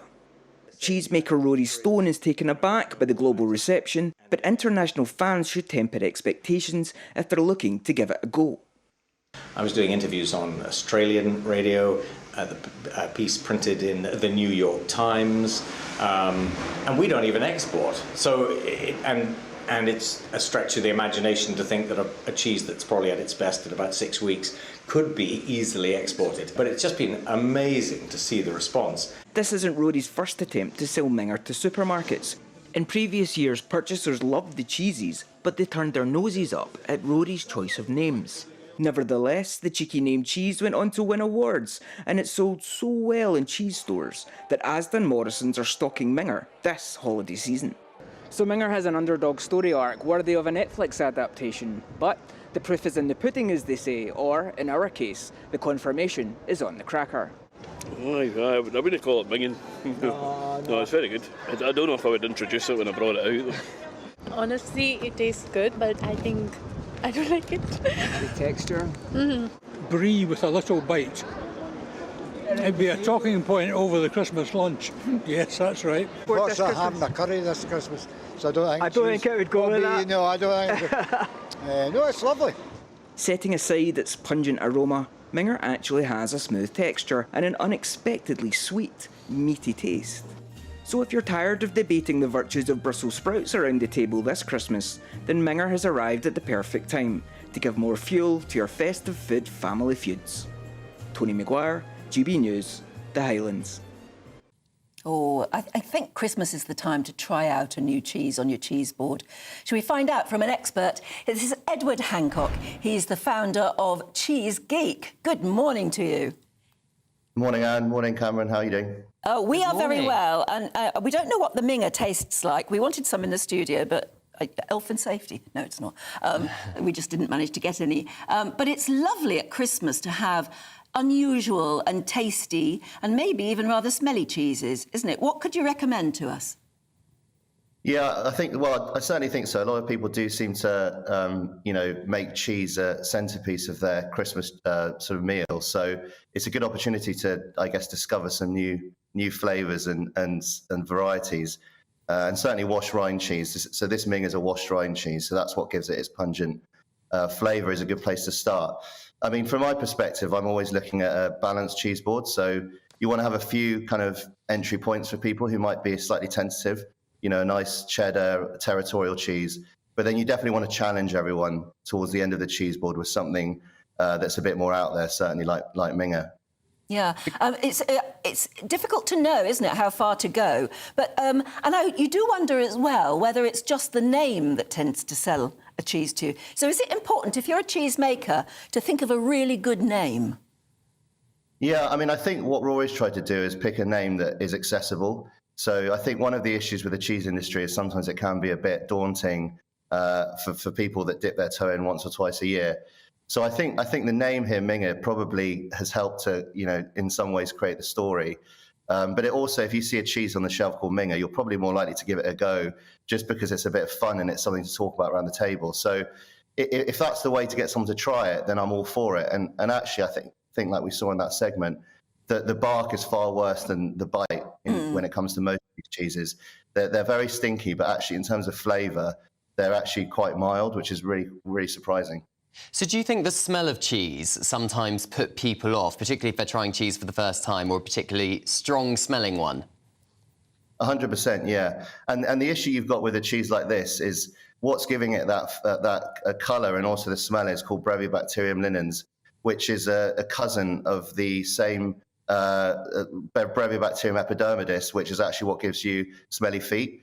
So it is actually completely linked. The two are completely linked. which is why this cheese does smell a bit like stinky feet. So there's no doubt that puts people off, because I don't think anyone particularly loves the smell of stinky feet. But I think the important thing is that to give it a go, because like I said, once you try it, these cheeses are generally delicious, and the smell is really just a talking point, and quite amusing. Yeah, absolutely. I mean, I thought something like Minger would make a good Christmas present, as long as it doesn't, you don't put it under the tree and your whole living room ends up smelling like it. Wasn't there also a cheese once called the Stinking Bishop? Yeah, so there's Stinking Bishop as well, which is a British cheese made in Gloucestershire. So that's also, as the name suggests, quite stinky. There's a cheese called Tunworth. If you have that in your fridge, you'll smell it when you walk in the front door. So that's a good one. And if you are gifting it at Christmas, Anne, just make sure you don't take it on the train, because Poisse is a famous wash rind cheese in France that was famously banned from public transport because it stunk so badly. That's right. So think about how you're getting that cheese to your gift recipient. Public transport might make you slightly unpopular. And can I just say, if you're setting out a cheese board for Christmas or any event, I suppose, what should you put on it? I mean, should you put grapes and lettuce and bits of this and that? What's the best thing to serve cheese with? Yeah, so, I mean, if you're going to, so to some extent, it depends on what's on the board. So, for example, but if you're looking at a general rule of thumb, a bit of honey, we have a red onion chutney, which is fantastic. We also have a pear chutney that's good for blue cheese. So I think those three would cover most styles and varieties of cheese. In terms of fruit and things like that, well, the reason you have fruit on a cheese board is really to cleanse your palate in between each cheese. And so when we're judging at the Cheese Awards, what they give us is sliced green apple. So that's the best way to cleanse your palate. So that's what I would recommend. If you're trying to, getting through a cheese board can be quite hard work, especially at the end of a sort of very heavy Christmas lunch or dinner. So I think thinly sliced green apple is the best thing to sort of help you get through it and make sure you're tasting all the flavours in the cheese. And then a nice bottle of Chardonnay goes very well with cheeses. I was about to ask, what about port or another liqueur to go with it? But Chardonnay, of course, is a good choice too. Yeah, Chardonnay's the one to go for, or maybe something like a Pinot Noir or a Gamay. Those are very good wines to go with. And the point is, you can leave the cheese board out, can't you? So people can get up and pick at it all through the afternoon. Yeah, absolutely. So what we tend to do is take the cheese board out around 2 hours before we think people might start eating the cheese. You never know. Some people start dipping into the cheese before we've even started lunch. But take the cheese out a couple of hours before you think people start eating and leave it underneath a sort of slightly damp cloth or tea towel, because what that'll do is it'll get the cheese up to room temperature, but it won't dry out, because that's what you want to avoid is the cheese drying out. And if it's out for 2 or 3 hours and eventually it will get dry and won't taste so good. So, under a tea towel, get it to room temperature, and that's going to have the cheese in the best condition for when you want to enjoy it. Excellent tips. Thanks very much indeed. Have a happy Christmas, Edward. Yeah, you too. Enjoy your cheese. Thank you. Yes, I will. Yeah. Bye. Thanks, Edward. We've been joined by Aidan at the other end of the table, and I know you love your food and you love your cheese, don't you? I do indeed, yeah. I've decided actually in the last 24 hours, spiced pear and apple chutney. Yeah, that sounds wonderful. Yes, it does. I tried it last year. I thought, it's not. I like to change things around, but I like it so much. Or did you? No, I do make that kind of thing, but no, I didn't this time. One of the supermarkets, who shall remain unnamed, does a very nice one. So I haven't bought it yet. I need to be quick because the queues are starting to form outside the supermarket. Certainly are. And what about the cheese itself? Would you try anything stinky? Camembert. I don't think I'm not sure you'd class that as stinky. It's lovely. I mean, right. I bought a big board the other week from a specialist deli near me, actually. Some loads of great ones on there. But, I don't mind a smelly cheese, though, with a bit of, the gorgonzola. Yeah, oh, my goodness. Yeah. Lovely. 20 years ago, I complained about it in a cafe. So this is off. That's how uncultured I was. Uncultured. Yeah, since come to GB News, my palate has been developed since then. You've broadened your horizons. Indeed, yeah, exactly. I like to think so, anyway. Good. On to sport, and there are two actually quite serious stories in sport today, aren't there? First of all, it's the captain of Luton Town. Yeah, thankfully, look, it's not going to meet a tragic end. I mean, he's responsive, he's awake. This is Tom Lockyer, the Luton Town captain, Connor, who, as we've been...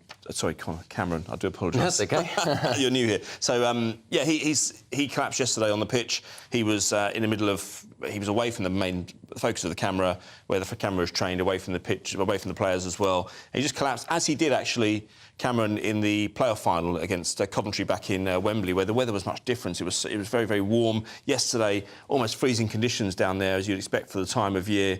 His manager, Rob Edwards, I felt showed inspirational leadership qualities. He burst into the scene, to the field of play and ushered the players away and said, look, this is one for the professionals. He recognised quite quickly what happened.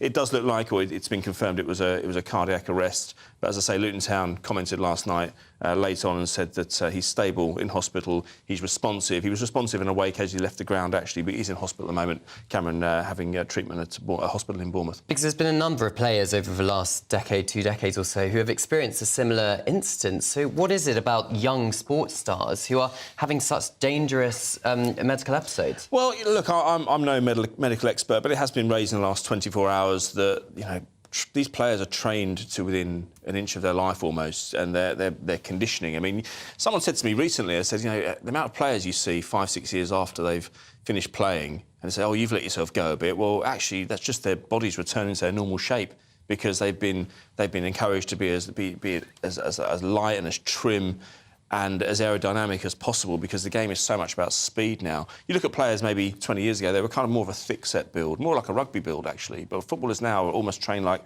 marathon runners. Vivian Foe was the famous case I remember from 20 years ago. He collapsed on the pitch and sadly died. The Cameroon international who was playing for Manchester City at the time. But Fabrice Muamba was actually quite fortunate. It caused a change in the protocol around the pitch, the medical protocol. He collapsed while playing for Bolton against Tottenham in an FA Cup tie in February 2012. And it was only the fact that there was a doctor in the crowd who came to his aid that saved his life. Otherwise, he was going to be in a really difficult situation. He revealed in an interview some years later that he'd had more episodes like that later on. He didn't play again, unfortunately, but the pacemaker was actually able to reinvigorate him and kick him back into life. But the medical protocol has changed as a result of that case, and that's why Tom Lockyer, as he would have been in February in May at Wembley, and yesterday he would have been well catered for, and that's why we've seen a relatively calm end. Although there will be question marks, Cameron, over whether he'll play again. Yeah, certainly will do. And it certainly upset the fans as well. But I suppose fans from both sides, regardless of the team which he was playing for, were fully supportive. Oh, without doubt. I mean, you'll have seen yesterday, I mean, they did a lap of honour afterwards. I mean, they're respectful of the fact that lots of fans have travelled, especially from Luton down to Bournemouth. Yeah. They've been paid a great expense this at a difficult time of year. And they did a lap of honour to say thank you, and the game will be rearranged at a later date. And tell us the news about Delia. Yeah, another distressing story. So Ipswich played Norwich yesterday. She's a director at Norwich, where she's been since the late 90s. Delia Smith, of course, the person is a very well-known TV chef, but she's always been a total fan of football. She has, exactly. So she's been a director there since the late 90s. She's a controlling director. She was a controlling director, as in, you know, she was the chairperson for a long time, along with her husband, Michael Wynne-Jones. She turns up to the game yesterday at Portman Road, an away fixture at Ipswich, a local derby. And it's a lunchtime kick-off. Her car follows the team coach into Portman Road, and we can see the pictures there for the benefit of our radio listeners. And the car comes in near the coach, and then fans are allowed a bit too close to the vehicle. They recognise that it's Delia Smith in the car, and they lob missiles as well as hurling abuse. I mean, you can see some quite unsavoury hand gestures as well from some of the supporters there, but you can see the beer can. She's OK. She was able to see the game, which finished in a 2-2 draw. Ed Sheeran, who is an Ipswich fan, he was there on the day as well, and he obviously caught up with her and recorded the video, where she appeared to be absolutely OK. Oh, good. But I imagine she's shaken. But I think Ipswich will be going through the CCTV footage today, and the matter is in the hands of Suffolk Police. But Ipswich Town is not a club I would normally associate with violence. I'm sure most of their supporters will absolutely report what's gone on. She's 82 years old, Anne. You'll have met her many times. I've met her many times as well. Yeah, great lady. Absolute national treasure. That's not how to. She certainly is. She has have something to say about my cheese board, I'm sure. Yeah, she probably would. And all our Christmas Any other sporting news we need to know about? Yes, Manchester United play Liverpool today at Anfield. That's at 4:30. Huge game. If they lose that, as we've discussed in the last couple of weeks, I think it could well be a very, very difficult, choppy waters for the manager, Eric Ten Hag. And the darts, the World Championship of Darts started on Thursday. I'm really excited about Fallon Sherrock. She was the woman who, for the first time 4 years ago, knocked out 2 men on the way to the quarter-finals. She's got a real chance of winning the title this year, and she's in action tonight against the Dutch man, Jermaine Watermena, and that's probably about 6 o'clock, I would have thought. I don't think I've ever talked about darts with you on this programme. No, I love it because I was saying to Cameron off air this morning, I mean, I covered it 20 years ago when it was absolutely nowhere, and they took it into the Ali Pali, which is in North London, which is, 6,000 arena. And I said to Barry Hearn, I said, this isn't going to work because you can't replicate the pub atmosphere in such a big venue. How wrong I was, because it's absolutely enormous now. You know what, when you're there, even though it's an enormous arena and it's difficult to get to, it packs out and it feels like a hell of a sporting event, and it's back on the map. When I was a kid, going back in the 80s, I mean, darts was pretty big. Yes, darts was huge. Eric Bristow, Jockey Wilson, these guys were huge names. Household names. It had a real lull during the 90s, along with snooker. Barry Hearn, who else managed to revive it, and that's why we're at a situation now where you can't get a ticket for love nor money. I'll be calling on favours from good friends to get me in this. Go to the darts. All stemming from a good old British pub and pints. Exactly. Yeah. Exactly. It's a pub sport. Thank you very much. Good to see you both. Go off and enjoy your cheese. Let's get down to business. How would you like to win £10,000 in cash, brand new tech and shopping vouchers? Yeah, well, you could be the winner of our first ever Great British Giveaway. Here's all the details of how you could make those prizes your own. This is your chance to win 3 amazing prizes that will get your new year off to a great start. First, there's a terrific £10,000 in cash to be won. Imagine what you can do with that. We'll also give you a tech update with the very latest iPhone 15 Pro Max. Plus £500 worth of shopping vouchers to spend in your favourite store. The retail therapy could be on us. For another chance to win the iPhone, the vouchers and £10,000 cash, text GBWIN to 84902. Text costs £2 plus 1 standard network rate message. Or post your name and number to GB01, PO Box 8690, Derby DE1 9TT. UK only. Entrance must be 18 or over. Lines close at 5 p.m. on Friday the 5th of January. Full terms and privacy notice at gbnews.com/win. Good luck. 20 minutes to 9. Now, here's a weird one. A celebrity has been credited for saving the US from recession. Who could it be? Find out in Headline Makers next.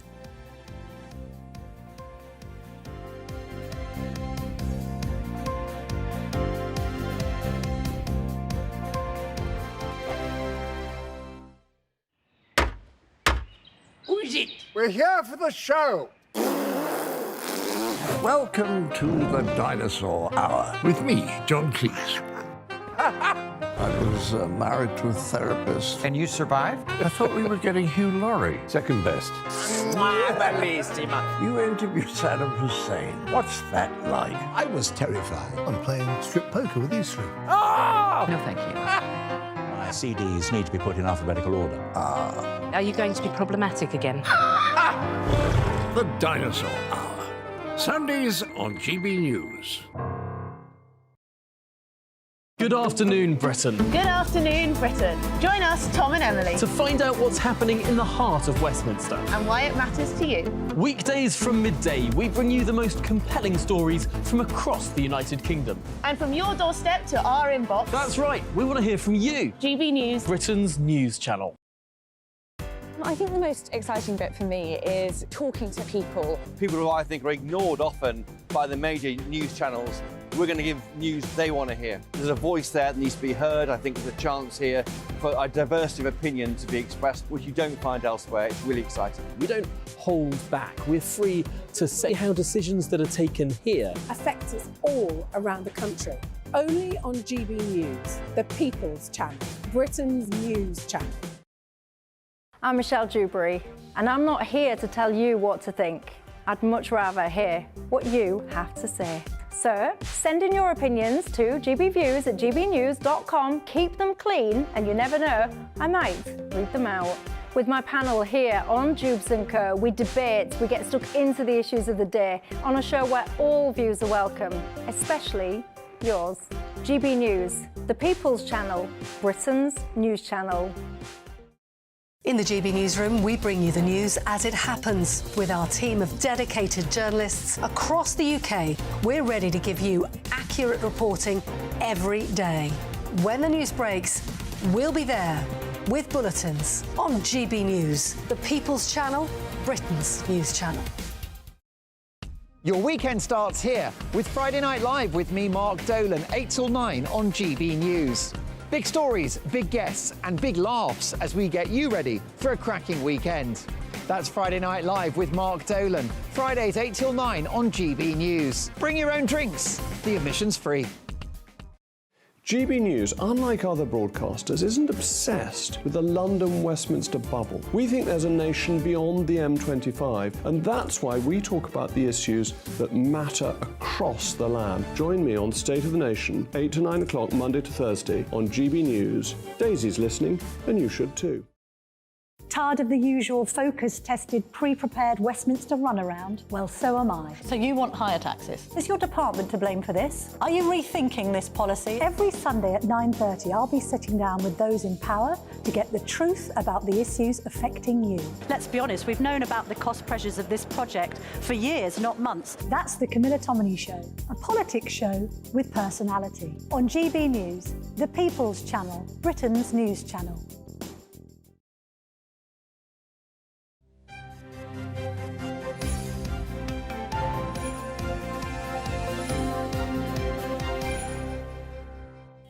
Welcome back. It's 8:44 and you're watching and listening to Breakfast Today with Anne and Cameron.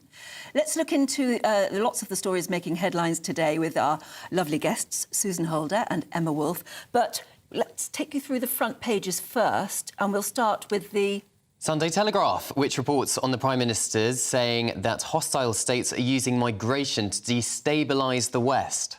The Mail on Sunday leads with another warning from Rishi Sunak, where he says the UK will be overwhelmed by illegal migration and it's going to destroy our democracy.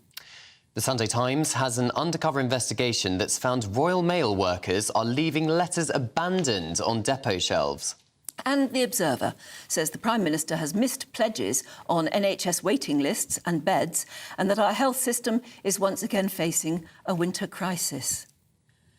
But we'll find something a bit more cheerful to talk about, shall we? Emma, in The Telegraph, it's a camera. In fact, they were making a documentary behind the scenes of the coronation. It's a documentary which we can watch on Boxing Day. It's called Charles III, The Coronation Year. And they had cameras sort of behind the scenes in the royal household.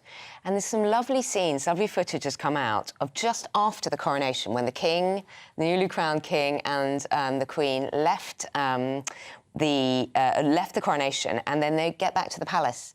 And the younger brother, Edward, Duke of Edinburgh, steps forward and he says to Charles, apparently, and this is true, he says, "I know you've got this."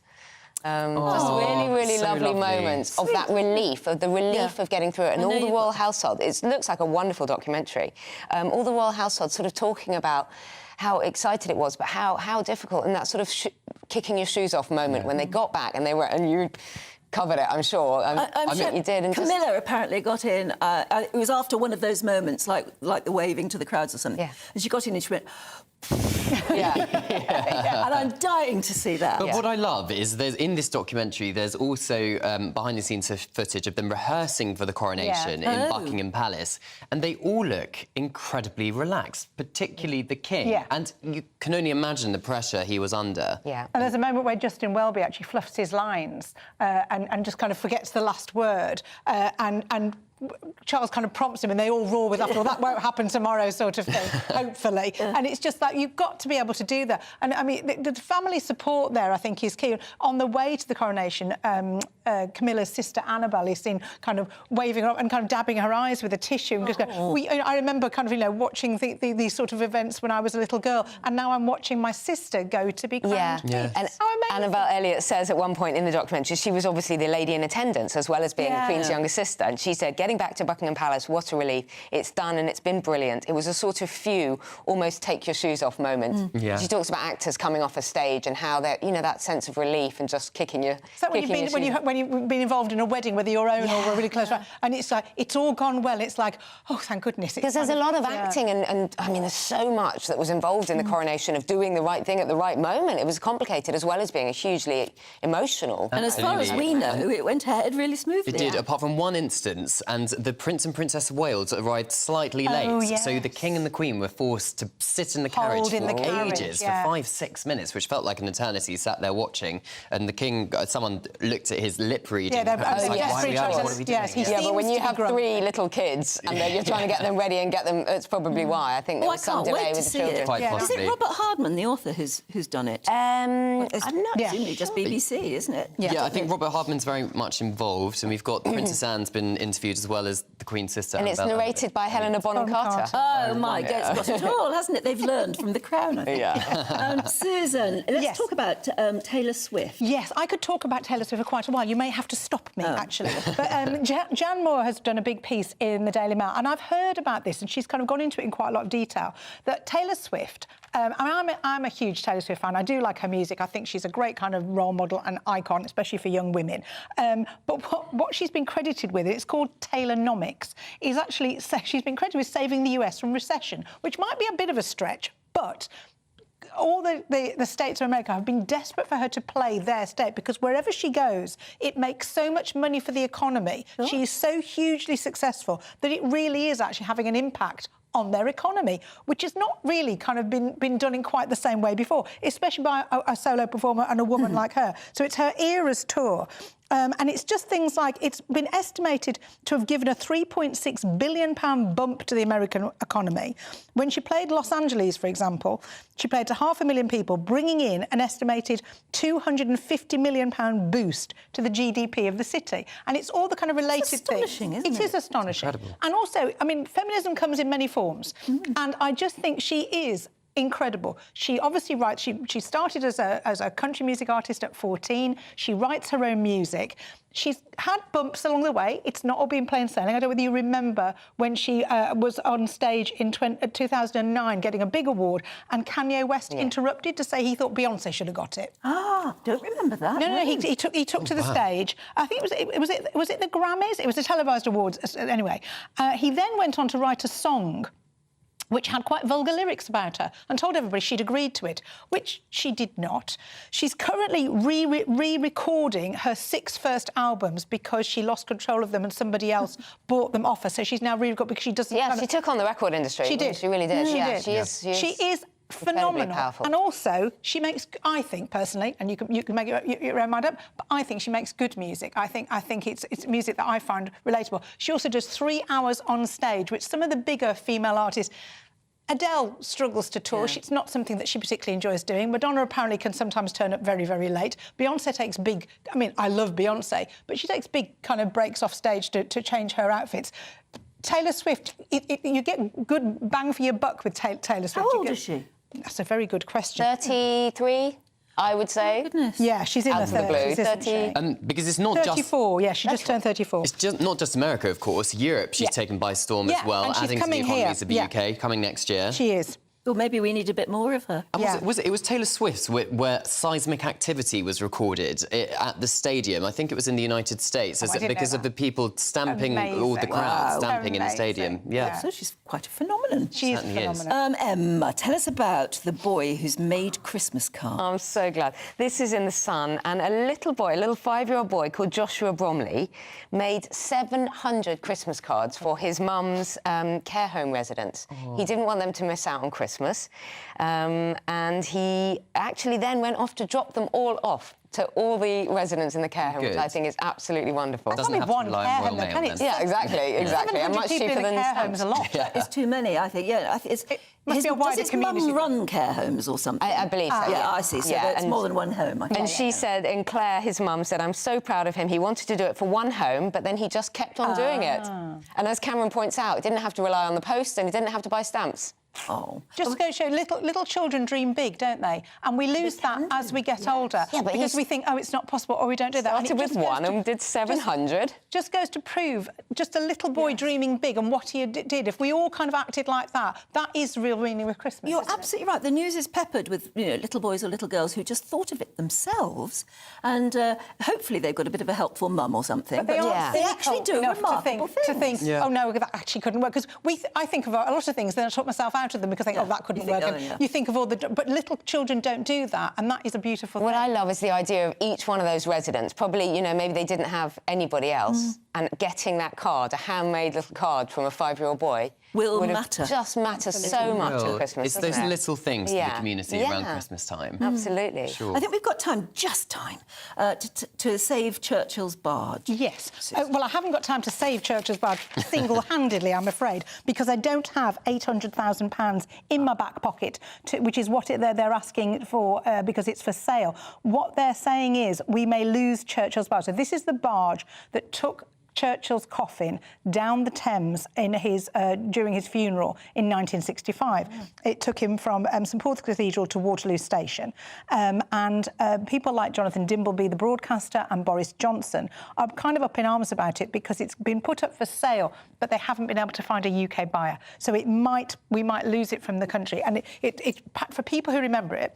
It was important when it went down the Thames. Where is it now? So is it on the Thames? Well, it is actually. No, you've asked me that, and I can't. Sorry, it was the one you remember when the barge went down and all the cranes lowered. Yeah, it was a very, very grand sort of funeral procession, wasn't it? Yeah, and all the cranes did. It's moored at St Catherine's Docks in East London, is where it is right now. I think we must be running out of time because I can hear a vague clicking in my ear, which is really weird. Can I just say thank you so much? It's a pleasure. And if we don't see you again before Christmas, have a lovely, lovely Well, Christmas. I'll be here on Christmas Day, everybody. With Patrick and Emily and the papers. Right, here's Jonathan with your weather. A brighter outlook with Box Solar, sponsors of weather on GB News. Hello there, I'm Jonathan Vautry, here with your GB News weather forecast provided by the Met Office. It is going to be quite a blustery, windy day for the vast majority of us. Some very tightly spaced isobars across much of the UK, providing gale-strength winds in places. It's also going to be a very wet day for western areas of Scotland, with this trailing weather system that has essentially stalled across this region and will provide heavy and persistent rainfall to the Highlands, Isle of Skye, Argyll and Bute. Do take care, an amber weather warning is in force. Significant disruption is possible from flooding and even landslides. Elsewhere, it will be a drier day. The cloud wants to break its way up into the afternoon, particularly to the northeast of higher ground, so the best of sunnier breaks through central eastern England, parts of northeast Scotland as well, where we'll see temperatures climb to highs of 13 degrees Celsius. The rain will eventually ease its way off for western Scotland as we head into the overnight period, but it's going to push its way southwards as a result, spreading across Northern Ireland, northwest England, into the far north of Wales as well. The far southeast holding on to a drier night, still a mild one here, lows of 9 degrees Celsius, but some drier and clearer spells pushing their way into northwest Scotland as we start off Monday, so generally a better day here. Elsewhere though, Monday looks to be rather drab, dreary and damp with outbreaks of rain and drizzle. Quite murky in places, hill fog across Erie, the Pennines, the Cheviot. Still blustery across areas of England and Wales, but the winds easing out for Northern Ireland, central areas of Scotland. Further rain is on the cards as we head towards Tuesday and Wednesday as well, so keep up to date with the forecast. Bye-bye. That warm feeling inside from Boxed Boilers, sponsors of weather on GB News. Hello, thank you for being a big part of GB News. We'd like to wish you and your loved ones a Christmas season full of comfort and joy, as well as a peaceful and prosperous new year. From our family to yours. We are proud to be your channel. Merry Christmas. Happy Christmas. Wake up to the headlines with Headliners every morning at 5 a.m. We treat you to the day's biggest stories before anyone else, 7 days a week. You can catch up on everything you need to know before you've even had your kippers. Headliners every morning at 5 a.m, only on GB News, the People's Channel, Britain's news channel. I'm Andrew Doyle. Join me at 7 o'clock every Sunday night for Free Speech Nation, the show where I tackle the week's biggest stories in politics and current affairs with the help of my 2 comedian panellists and a variety of special guests. Free Speech Nation, Sunday nights from 7 on GB News, the People's Channel, Britain's news channel. Big news, big debates, big opinion. Patrick Christie's Tonight is the week's biggest show. Every weekday, 9 to 11 p.m, we've got the inside track on the day's top stories. There'll be sharp takes you won't get anywhere else. We will set the news agenda, not just follow it, and I want to bring you along for the ride. Whatever it is, we'll have our finger on the pulse. It's news, but it's this close to entertainment. Patrick Christie's Tonight, 9 to 11 p.m, only on GB News, the People's Channel, Britain's news channel. Now then, it's Lee Anderson here. Join me on GB News on my show, The Real World, every Friday at 7 p.m. I'm not eating bloody cat. Are you Delicious. mental? Open your mouth. OK, here comes a train. Reminds me of the scene in Singing in the Rain. Adam, is that a good one? Whoa! Join me at 7 on GB News, Britain's news channel. What you get for breakfast is something that, if we do our jobs right, you will wake up to news that you didn't know the night before. It's a conversation. It's not just me and Eamon. We want to get to know you, and we want you to get to know us. From 6 is Breakfast with Eamon and Isabel. Monday to Thursdays on GB News. Britain's news channel. There's only 3 people you can trust in life. Your doctor, your lawyer, and your nana. I'm not sure. So join me, Nana Aquare, at 3 p.m. every Saturday and Sunday, where we discuss the biggest topics of the weekend. Be ready for battle. Could you be quiet? What is this? It's my new It's teeth. your new It's- I teeth. know. I don't bite. Well, not without a good reason. Always honest, always fun. Every weekend at 3 p.m. on GB News, the People's Channel, Britain's news channel. Every Sunday from 11, join Michael Portillo. There'll be topical discussion, looking at the week before and the week to come. So kick back and relax at 11 a.m. on Sundays on GB News with me, Michael Portillo. GB News, the People's Channel, Britain's news channel. I'm Michelle Dewberry, and I'm not here to tell you what to think. I'd much rather hear what you have to say. So, send in your opinions to gbviews@gbnews.com. Keep them clean, and you never know, I might read them out. With my panel here on Jubes & Co, we debate, we get stuck into the issues of the day on a show where all views are welcome, especially yours. GB News, the People's Channel, Britain's news channel. Have a great Saturday night with me, Leo Curse, on the Saturday Night Showdown. It's a crazy world out there, so come and make fun of it with me, my panel of comedians, and a couple of people who actually know what they're talking about. This Saturday Night Showdown is your front row ticket to the clown show every Saturday, only on GB News, the People's Channel, Britain's news channel.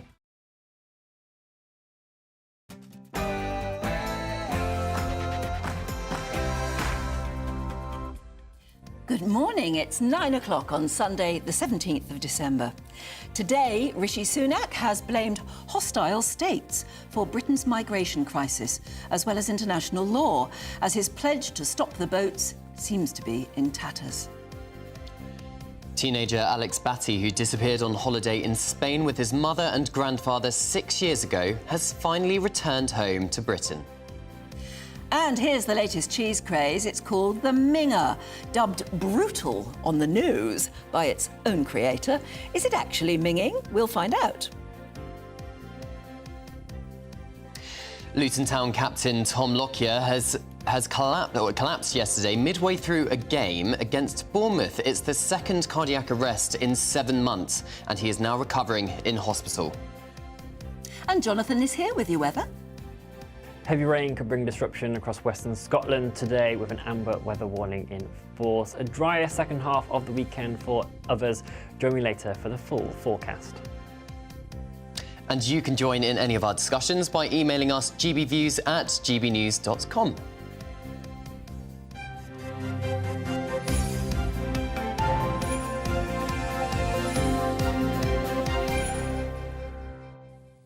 Thank you so much throughout the morning, because we were asking for your Christmas decoration pictures, and you've obliged. Thank you so much. Have a look at this.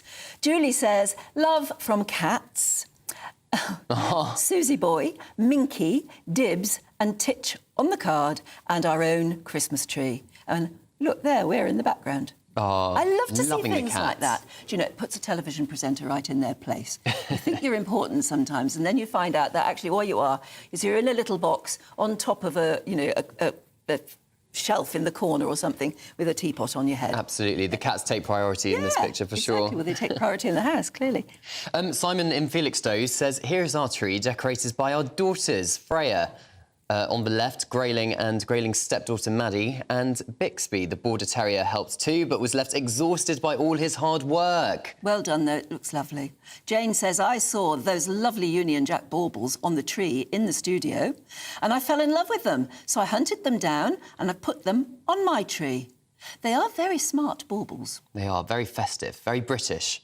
patriotic. Yeah. Leon sent this in. Oh, my goodness. Oh, wow. It looks like Buckingham Palace. Well, it does, rather. Talk about celebrating Christmas big time. Well done, Leon. Wonderful. And Leanne in Doncaster says, my 3 dogs, Lily, Bazinga and Jinx, are all ready for Santa. Smashing. Thank you so much. It's lovely to know how you're celebrating these days in the lead up to Christmas. Kathy says, can we have more of the cheese guy, please? He was really informative. He was, wasn't he? He certainly was. Peter Newport says, if you want heaven on a cheese board, go to the Isle of Wight for their blue cheese. It's sublime, tasting like clotted cream with a blue vein. Try it with cottage sweet apple and a bottle of Chablis. Chablis with crackers. Lovely. You can't stop eating and drinking the combination. Each enhances the other, says Peter. It's very special. Do you know, that really has given me something to think about for this afternoon. Linda in Derby says, a couple of years ago, I was putting my lights up outside. I stepped backwards off my steps and fell back and broke a bone in my wrist. 10 days later, my daughter slipped and broke a bone in her wrist, the same one as mine. Unlucky. Oh, no. And I imagine you didn't get the lights up in the end. Anyway, Christmas is a very big time for accidents. You have to be really careful. Now, let's get on with our top story this morning. And Rishi Sunak has said that hostile states will drive people to our shores to destabilise Western nations unless leaders crack down on illegal migration. Well, on a visit to meet Italian Premier Giorgia Meloni, the Prime Minister said that asylum conventions must be revamped, adding that the growing numbers are, quote, overwhelming our capacity to help those who need our help most. Well, joining us right now is Camilla Tominey, who will be here in a few minutes with her own show. But these are remarkable words. I know. Don't you find his relationship with Meloni quite intriguing in the sense that he's associated with being a bit more on the wetter side of the Conservative Party, more of a centrist, and obviously Meloni's quite a controversial figure for some, I think, in Conservative circles. And so I spoke to him about this actually at conference and just said, what's the nature of the relationship in terms of why are you so close politically on the political stage? He said, well, we're the same age, we were elected at the same time, and we share the same values. Now, clearly, I think teaming up with her when it comes to tackling immigration in Europe is a significant partnership. But the trouble is, of course, that his own flagship policy is floundering at home. Yes, he got that key vote through, the first vote on the Rwanda bill, and that's all well and good, but I've sort of described it as a nightmare before Christmas averted to a hangover from hell in the new year, because he's got a massive problem. On one hand, you've got the One Nation group of Conservatives who say they will not vote for this bill if it's amended, and on the other, you've got these 5 families of right-wingers saying that they won't vote for it if it isn't amended. How does he square that circle? So on the show today, I'm going to have a number of guests to talk us through it, including Mark Francois. He's the chairman of the European Research Group that's been the Don Corleone of this 5-family grouping pushing back against the government. So we'll find out whether he plans to rebel in the new year and how they'll handle it. Also going to be speaking to Oliver Dowd, and I shall ask him about the Prime Minister's trip to Italy and his relationship with Meloni. But also, I mean, I've been doing a year of the show, guys. On January the 8th I started, and I remember thank you. And I remember the first anniversary of the show, and I remember asking Dowden at the very beginning of the year, when would flights take off to Rwanda? Yeah. And obviously 12 months on and nothing's happened. So I'll grill him on that. I'm also going to be speaking to Wes Streeting about his plans for the NHS.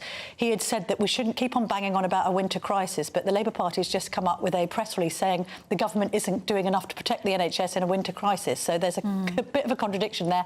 And I'm going to be joined by our very own Nigel Farage, who is the man of the moment post-Jungle, and I need to ask him some pretty tough political questions about what he plans to do next, because he needs to come out and say it, doesn't he? He needs. Well, he's going to. I hope he isn't. Much as we are very fond of our fellow GB News colleague, and I treat him as a wannabe politicians in the interview and say to him, look, enough fence sitting, because he keeps on saying, oh well, I wouldn't rule this out and I wouldn't rule that out. I think we need him to nail his colours to the mast today. Well, because his approval ratings are higher than Rishi Sunak's. Well, exactly, Cameron. And is he going to weaponise the popularity that he's gained from different groups entirely to the Brexit followers when he's been in the jungle? How's he going to kind of weaponise that into the future?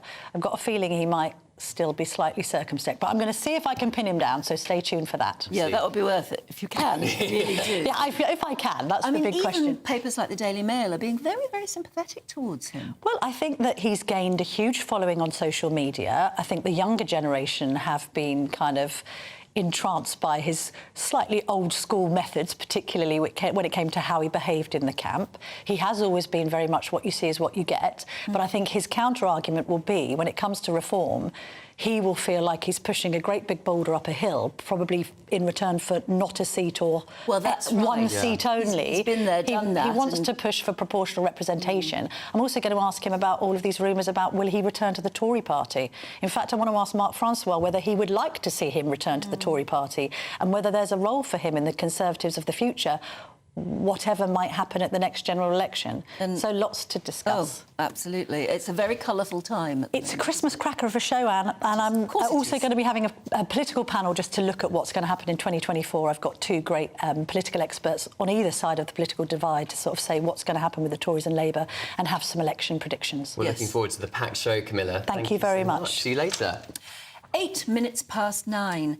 Greater Manchester Police say the missing teenager, Alex Batty, has now returned to the UK. Yeah, he vanished in 2017 when travelling in Spain with his mother and grandfather. Neither of them had legal custody of him, though. And then, of course, he was found walking alongside a road in France, 2 a.m, pouring rain, with a skateboard and a knapsack. It's astonishing. But police say they are yet to determine whether there is ever going to be a sort of criminal investigation of his mother and grandfather. Yeah, well, joining us now is former Scotland Yard detective Peter Blexley. Good morning, Peter. Good morning.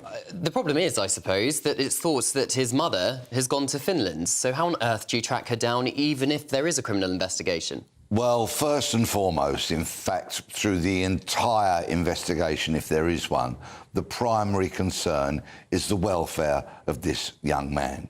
That will be absolutely paramount. Any investigation will not be at the forefront of detectives' minds at the moment because, of course, this young man needs to be resettled back into the UK. And I think the key to his welfare, his well-being, any education he might need to catch up on, to be re-socialised, to get a network of friends. We all know how important those things are to teenagers. And I think the key will be a word not often used on television, love. I think the love of his grandmother is going to be absolutely key.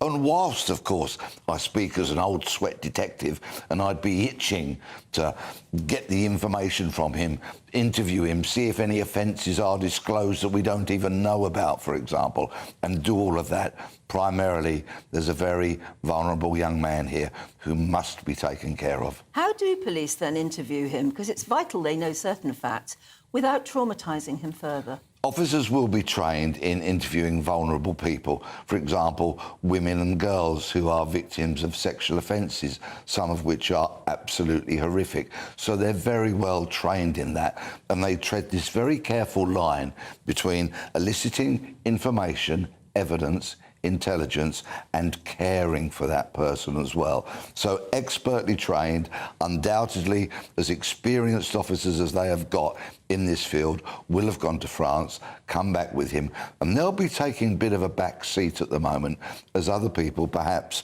social workers, psychologists, doctors and the like, look after Alex's physical and mental well-being. And how much of a say does Alex have in this situation as to whether or not they should be bringing or investigating criminal investigations against his own mother?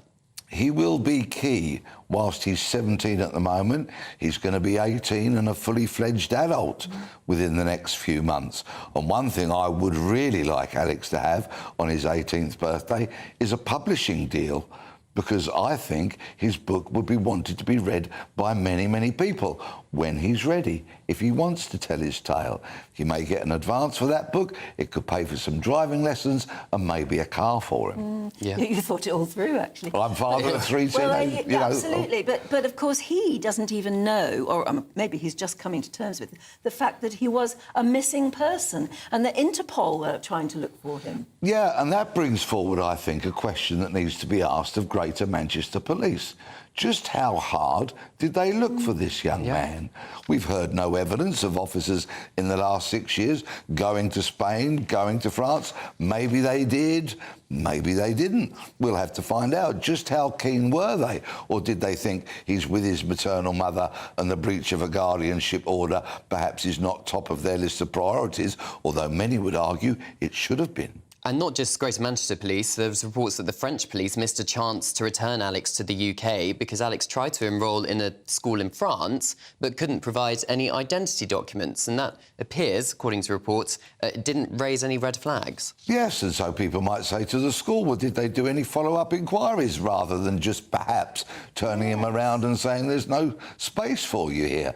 All these matters will have to be addressed in the future, but primarily Alex's welfare has got to be absolutely key. And I wish this young man nothing but the very best. If he chooses to go public and write a book, for example, and all of that, I wish him well. Alternatively, if he chooses to remain out of the spotlight for the rest of his entire life, I wish him nothing but the best. I think we all do that. Absolutely. He sounds like quite a remarkable young man because, as far as we know, mostly from the truck driver who picked him up, he didn't feel he was kidnapped. He didn't feel he was locked in. He could have left at any point. That is, so he said. But at some point he decided, I want an education, I want to go to school, and he tried to enrol. And then later he just thought, well, I'm going home to my nan then, I'm going to find her somehow. And then, as we say, the next scene in this drama, as if him trudging 4 days, was it? Yeah, he trudged 4 days through the and 4 Pyrenees, and it was pouring with rain, and luckily a nice truck driver stopped. Luckily, it was a nice person who stopped and thought of him and then took him along to the police station. Yeah, and that's a beautiful part of this story, that this young man himself, who's also studying but working to fund his studies, saw Alex twice, saw him going in one direction on the road. The driver did a delivery, turned round, saw Alex again and thought, no, this is the middle of the night. I must reach out to this young man. But it already tells us that Alex is clearly courageous, resourceful, determined, knows his own mind, all kind of attributes that should serve him well as he goes through life. I just wonder, I mean, he obviously had a very close relationship with his grandmother. She is the legal guardian, and she has been looking for him, and she has never given up hope, apparently. But he went away a little boy. He's come back a young man. Yes. And that's going to be quite a difficult relationship to negotiate, maybe. Maybe not. Maybe one hug will do it. I'm sure as she wraps her arms around him, all those years will sort of melt away and they'll have an enormous and hopefully joyous, wonderful catch-up, enjoy Christmas together at Alex's pace. I think that's absolutely key. She was the first person he wanted to contact. Yes. When the truck driver gave him his phone. And he couldn't remember a phone number, so they traced her through Facebook. Yeah. So that she was the one he wanted to go home to. Oh, it sounds like the makings of a Hollywood film, doesn't it? I do hope it works out really well. Lovely to talk to you. Thank you. If I don't see you again before Christmas, have a happy one. And to you too. Great. Thank you. Now, down to business. How would you like to win? £10,000 cash, brand new tech, and lots of shopping vouchers. Indeed. Well, you could be the winner of our first ever Great British giveaway. Here's all the details of how you could make those prizes yours. You really could be the winner of the very first Great British giveaway and receive nearly £12,000 worth of prizes from us. First, we've got a simply stunning £10,000 in tax-free cash to give you. Cash that you can spend on anything you like. Next, how about a new phone? You'll also get a brand new iPhone 15 Pro Max. And if all of that wasn't enough, how about a further £500 in shopping vouchers to spend at the store of your choice? For another chance to win the iPhone, the vouchers and £10,000 cash, text GBWIN to 84902. Text costs £2 plus one standard network rate message. Or post your name and number to GB01, PO Box 8690, Derby DE1 9TT. UK only. Entrance must be 18 or over. Lines close at 5 p.m. on Friday, the 5th of January. Full terms and privacy notice at gbnews.com/win. Good luck. Yes, good luck. And last but not least, we're always told to buy British, but how easy is it to grow British? We'll put that and a few other things to one of our great British farmers in just a moment.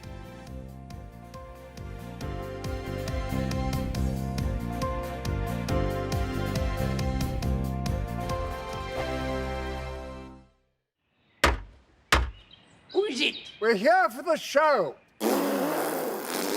Welcome to the Dinosaur Hour with me, John Cleese. I was married to a therapist. And you survived? I thought we were getting Hugh Laurie. Second best.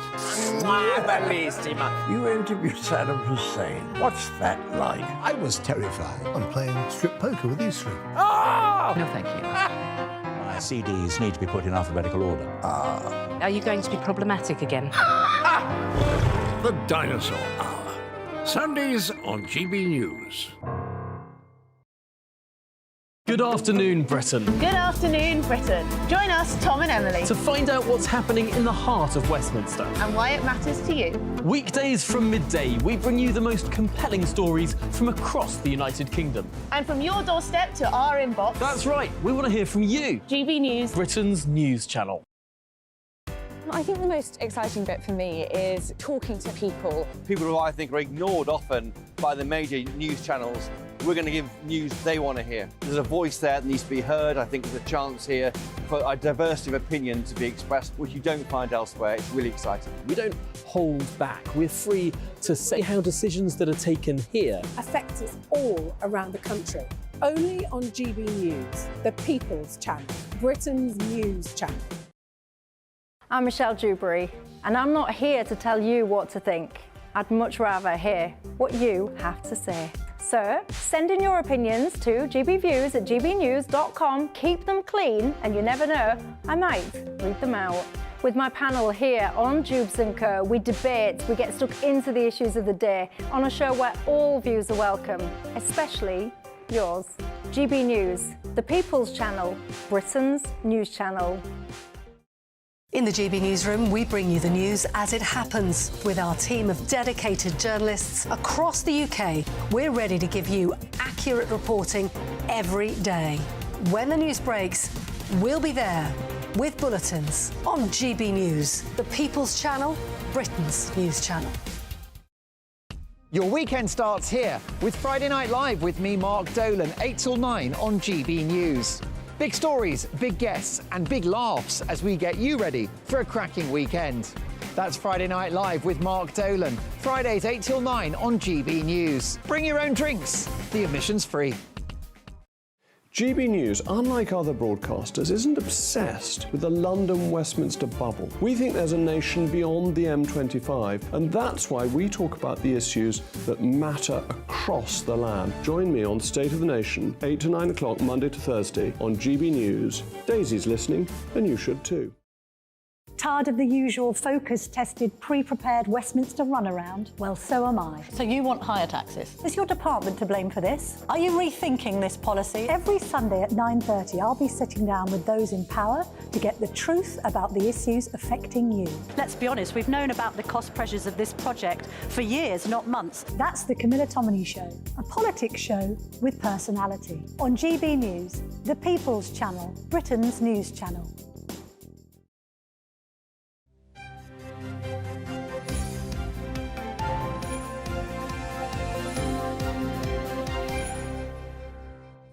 Welcome back. It's 9:20, very nearly 9:21. You're watching and listening to Breakfast here on GB News with Anne and Cameron. Good to have you with us. Now, last but not least, we're always told to buy British produce.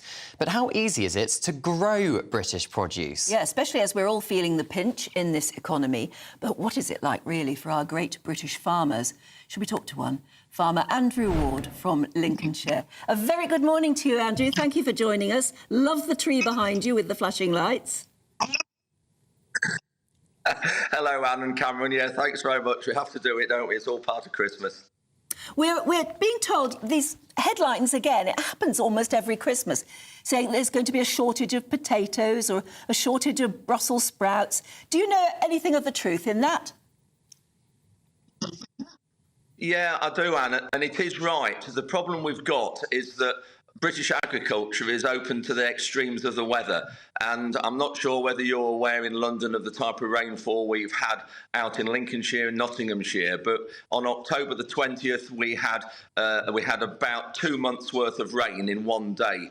And a lot of potatoes are left in the ground, and some that were harvested have gone rotten in the shed. Other vegetables have had a job to be harvested. And so generally, it is right what we're saying. There won't be shortages now, but it'll be after Christmas when things might bite.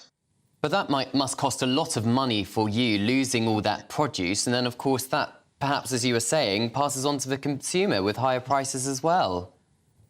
Well, that's it. And you know, first of all, I just would like to thank the British public for actually supporting British farmers and British agriculture by buying British, because I know we have got a lot of support out there. But when you see empty shelves like you've got on your clip now, and the government really, all they want to do to fill those empty shelves is import it from abroad. And this is the big problem we have. And there needs to be fairness in the supply chain. And we need to have the supermarkets and the retailers recognising how much it costs and the effort it goes into producing British food to fill these shelves, and farmers need paying the correct amount of money to do that, and to sort of invest in the business and invest in the future. We need a resilient farming industry, and at the moment we're struggling to get that with current government policies. All right, what at the moment is good and British that we should actually show some support for you farmers and go out and buy? Well, turkeys are one thing, but I know with avian influenza is a big issue at the minute. There's lots of millions of birds being killed, sort of to control it, and that's just chickens as well as turkeys. But we have to be careful with British food, because if you see, or with British labelling, should I say, because if you see a packet with a Union Jack on it, the consumers really need to check that, because not always is that produce from Britain. And this is another thing that we need to be aware of, that there are some labelling issues there that aren't getting sorted. OK, Andrew, thank you so much. It was short and sharp, but very sweet. Have a happy Christmas, won't you? Thank you. And buy British potatoes. Hello there, I'm Jonathan Vautry, here with your GB News weather forecast provided by the Met Office. It is going to be quite a blustery, windy day for the vast majority of us. Some very tightly spaced isobars across much of the UK, providing gale-strength winds in places. It's also going to be a very wet day for western areas of Scotland, with this trailing weather system that has essentially stalled across this region and will provide heavy and persistent rainfall to the Highlands, Isle of Skye, Argyll and Bute. Do take care, an amber weather warning is in force. Significant disruption is possible from flooding and even landslides. Elsewhere, it will be a drier day. The cloud wants to break its way up into the afternoon, particularly to the northeast of higher ground, so the best of sunnier breaks through central eastern England, parts of northeast Scotland as well, where we'll see temperatures climb to highs of 13 degrees Celsius. The rain will eventually ease its way off for western Scotland as we head into the overnight period, but it's going to push its way southwards as a result, spreading across Northern Ireland, northwest England, into the far north of Wales as well. The far southeast holding on to a drier night, still a mild one here, lows of 9 degrees Celsius, but some drier and clearer spells pushing their way into northwest Scotland as we start off Monday, so generally a better day here. Elsewhere though, Monday looks to be rather drab, dreary and damp, with outbreaks of rain and drizzle. Quite murky in places, hill fog across Eryri, the Pennines, the Cheviot. Still blustery across areas of England and Wales, but the winds easing out for Northern Ireland, central areas of Scotland. Further rain is on the cards as we head towards Tuesday and Wednesday as well, so keep up to date with the forecast. Bye-bye. Hello, thank you for being a big part of GB News. We'd like to wish you and your loved ones a Christmas season full of comfort and joy, as well as a peaceful and prosperous new year. From our family to yours. We are proud to be your channel. Merry Christmas. Happy Christmas. Merry Christmas. Happy Christmas. Merry Christmas. Merry Christmas. Merry Christmas. Here on GB News. the People's Channel. Merry Christmas.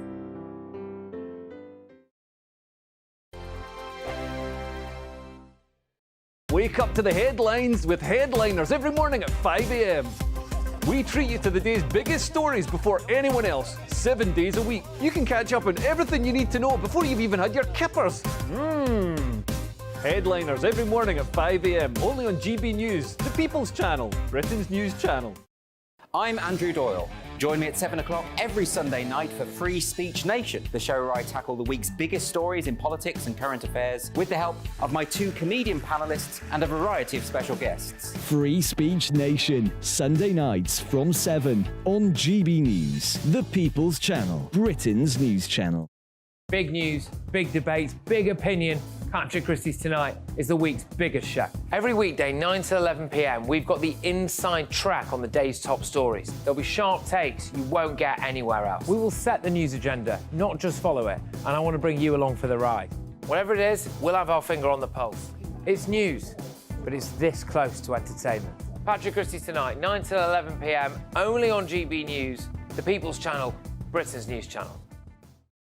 Now then, Lee Anderson here. Join me on GB News on my show, The Real World, every Friday at 7 p.m. I'm not eating bloody cat. Are you Delicious. mental? Open your mouth. OK, here comes a train. Reminds me of the scene in Singing in the Rain. Adam, is that a good one? Whoa! Join me at 7 on GB News.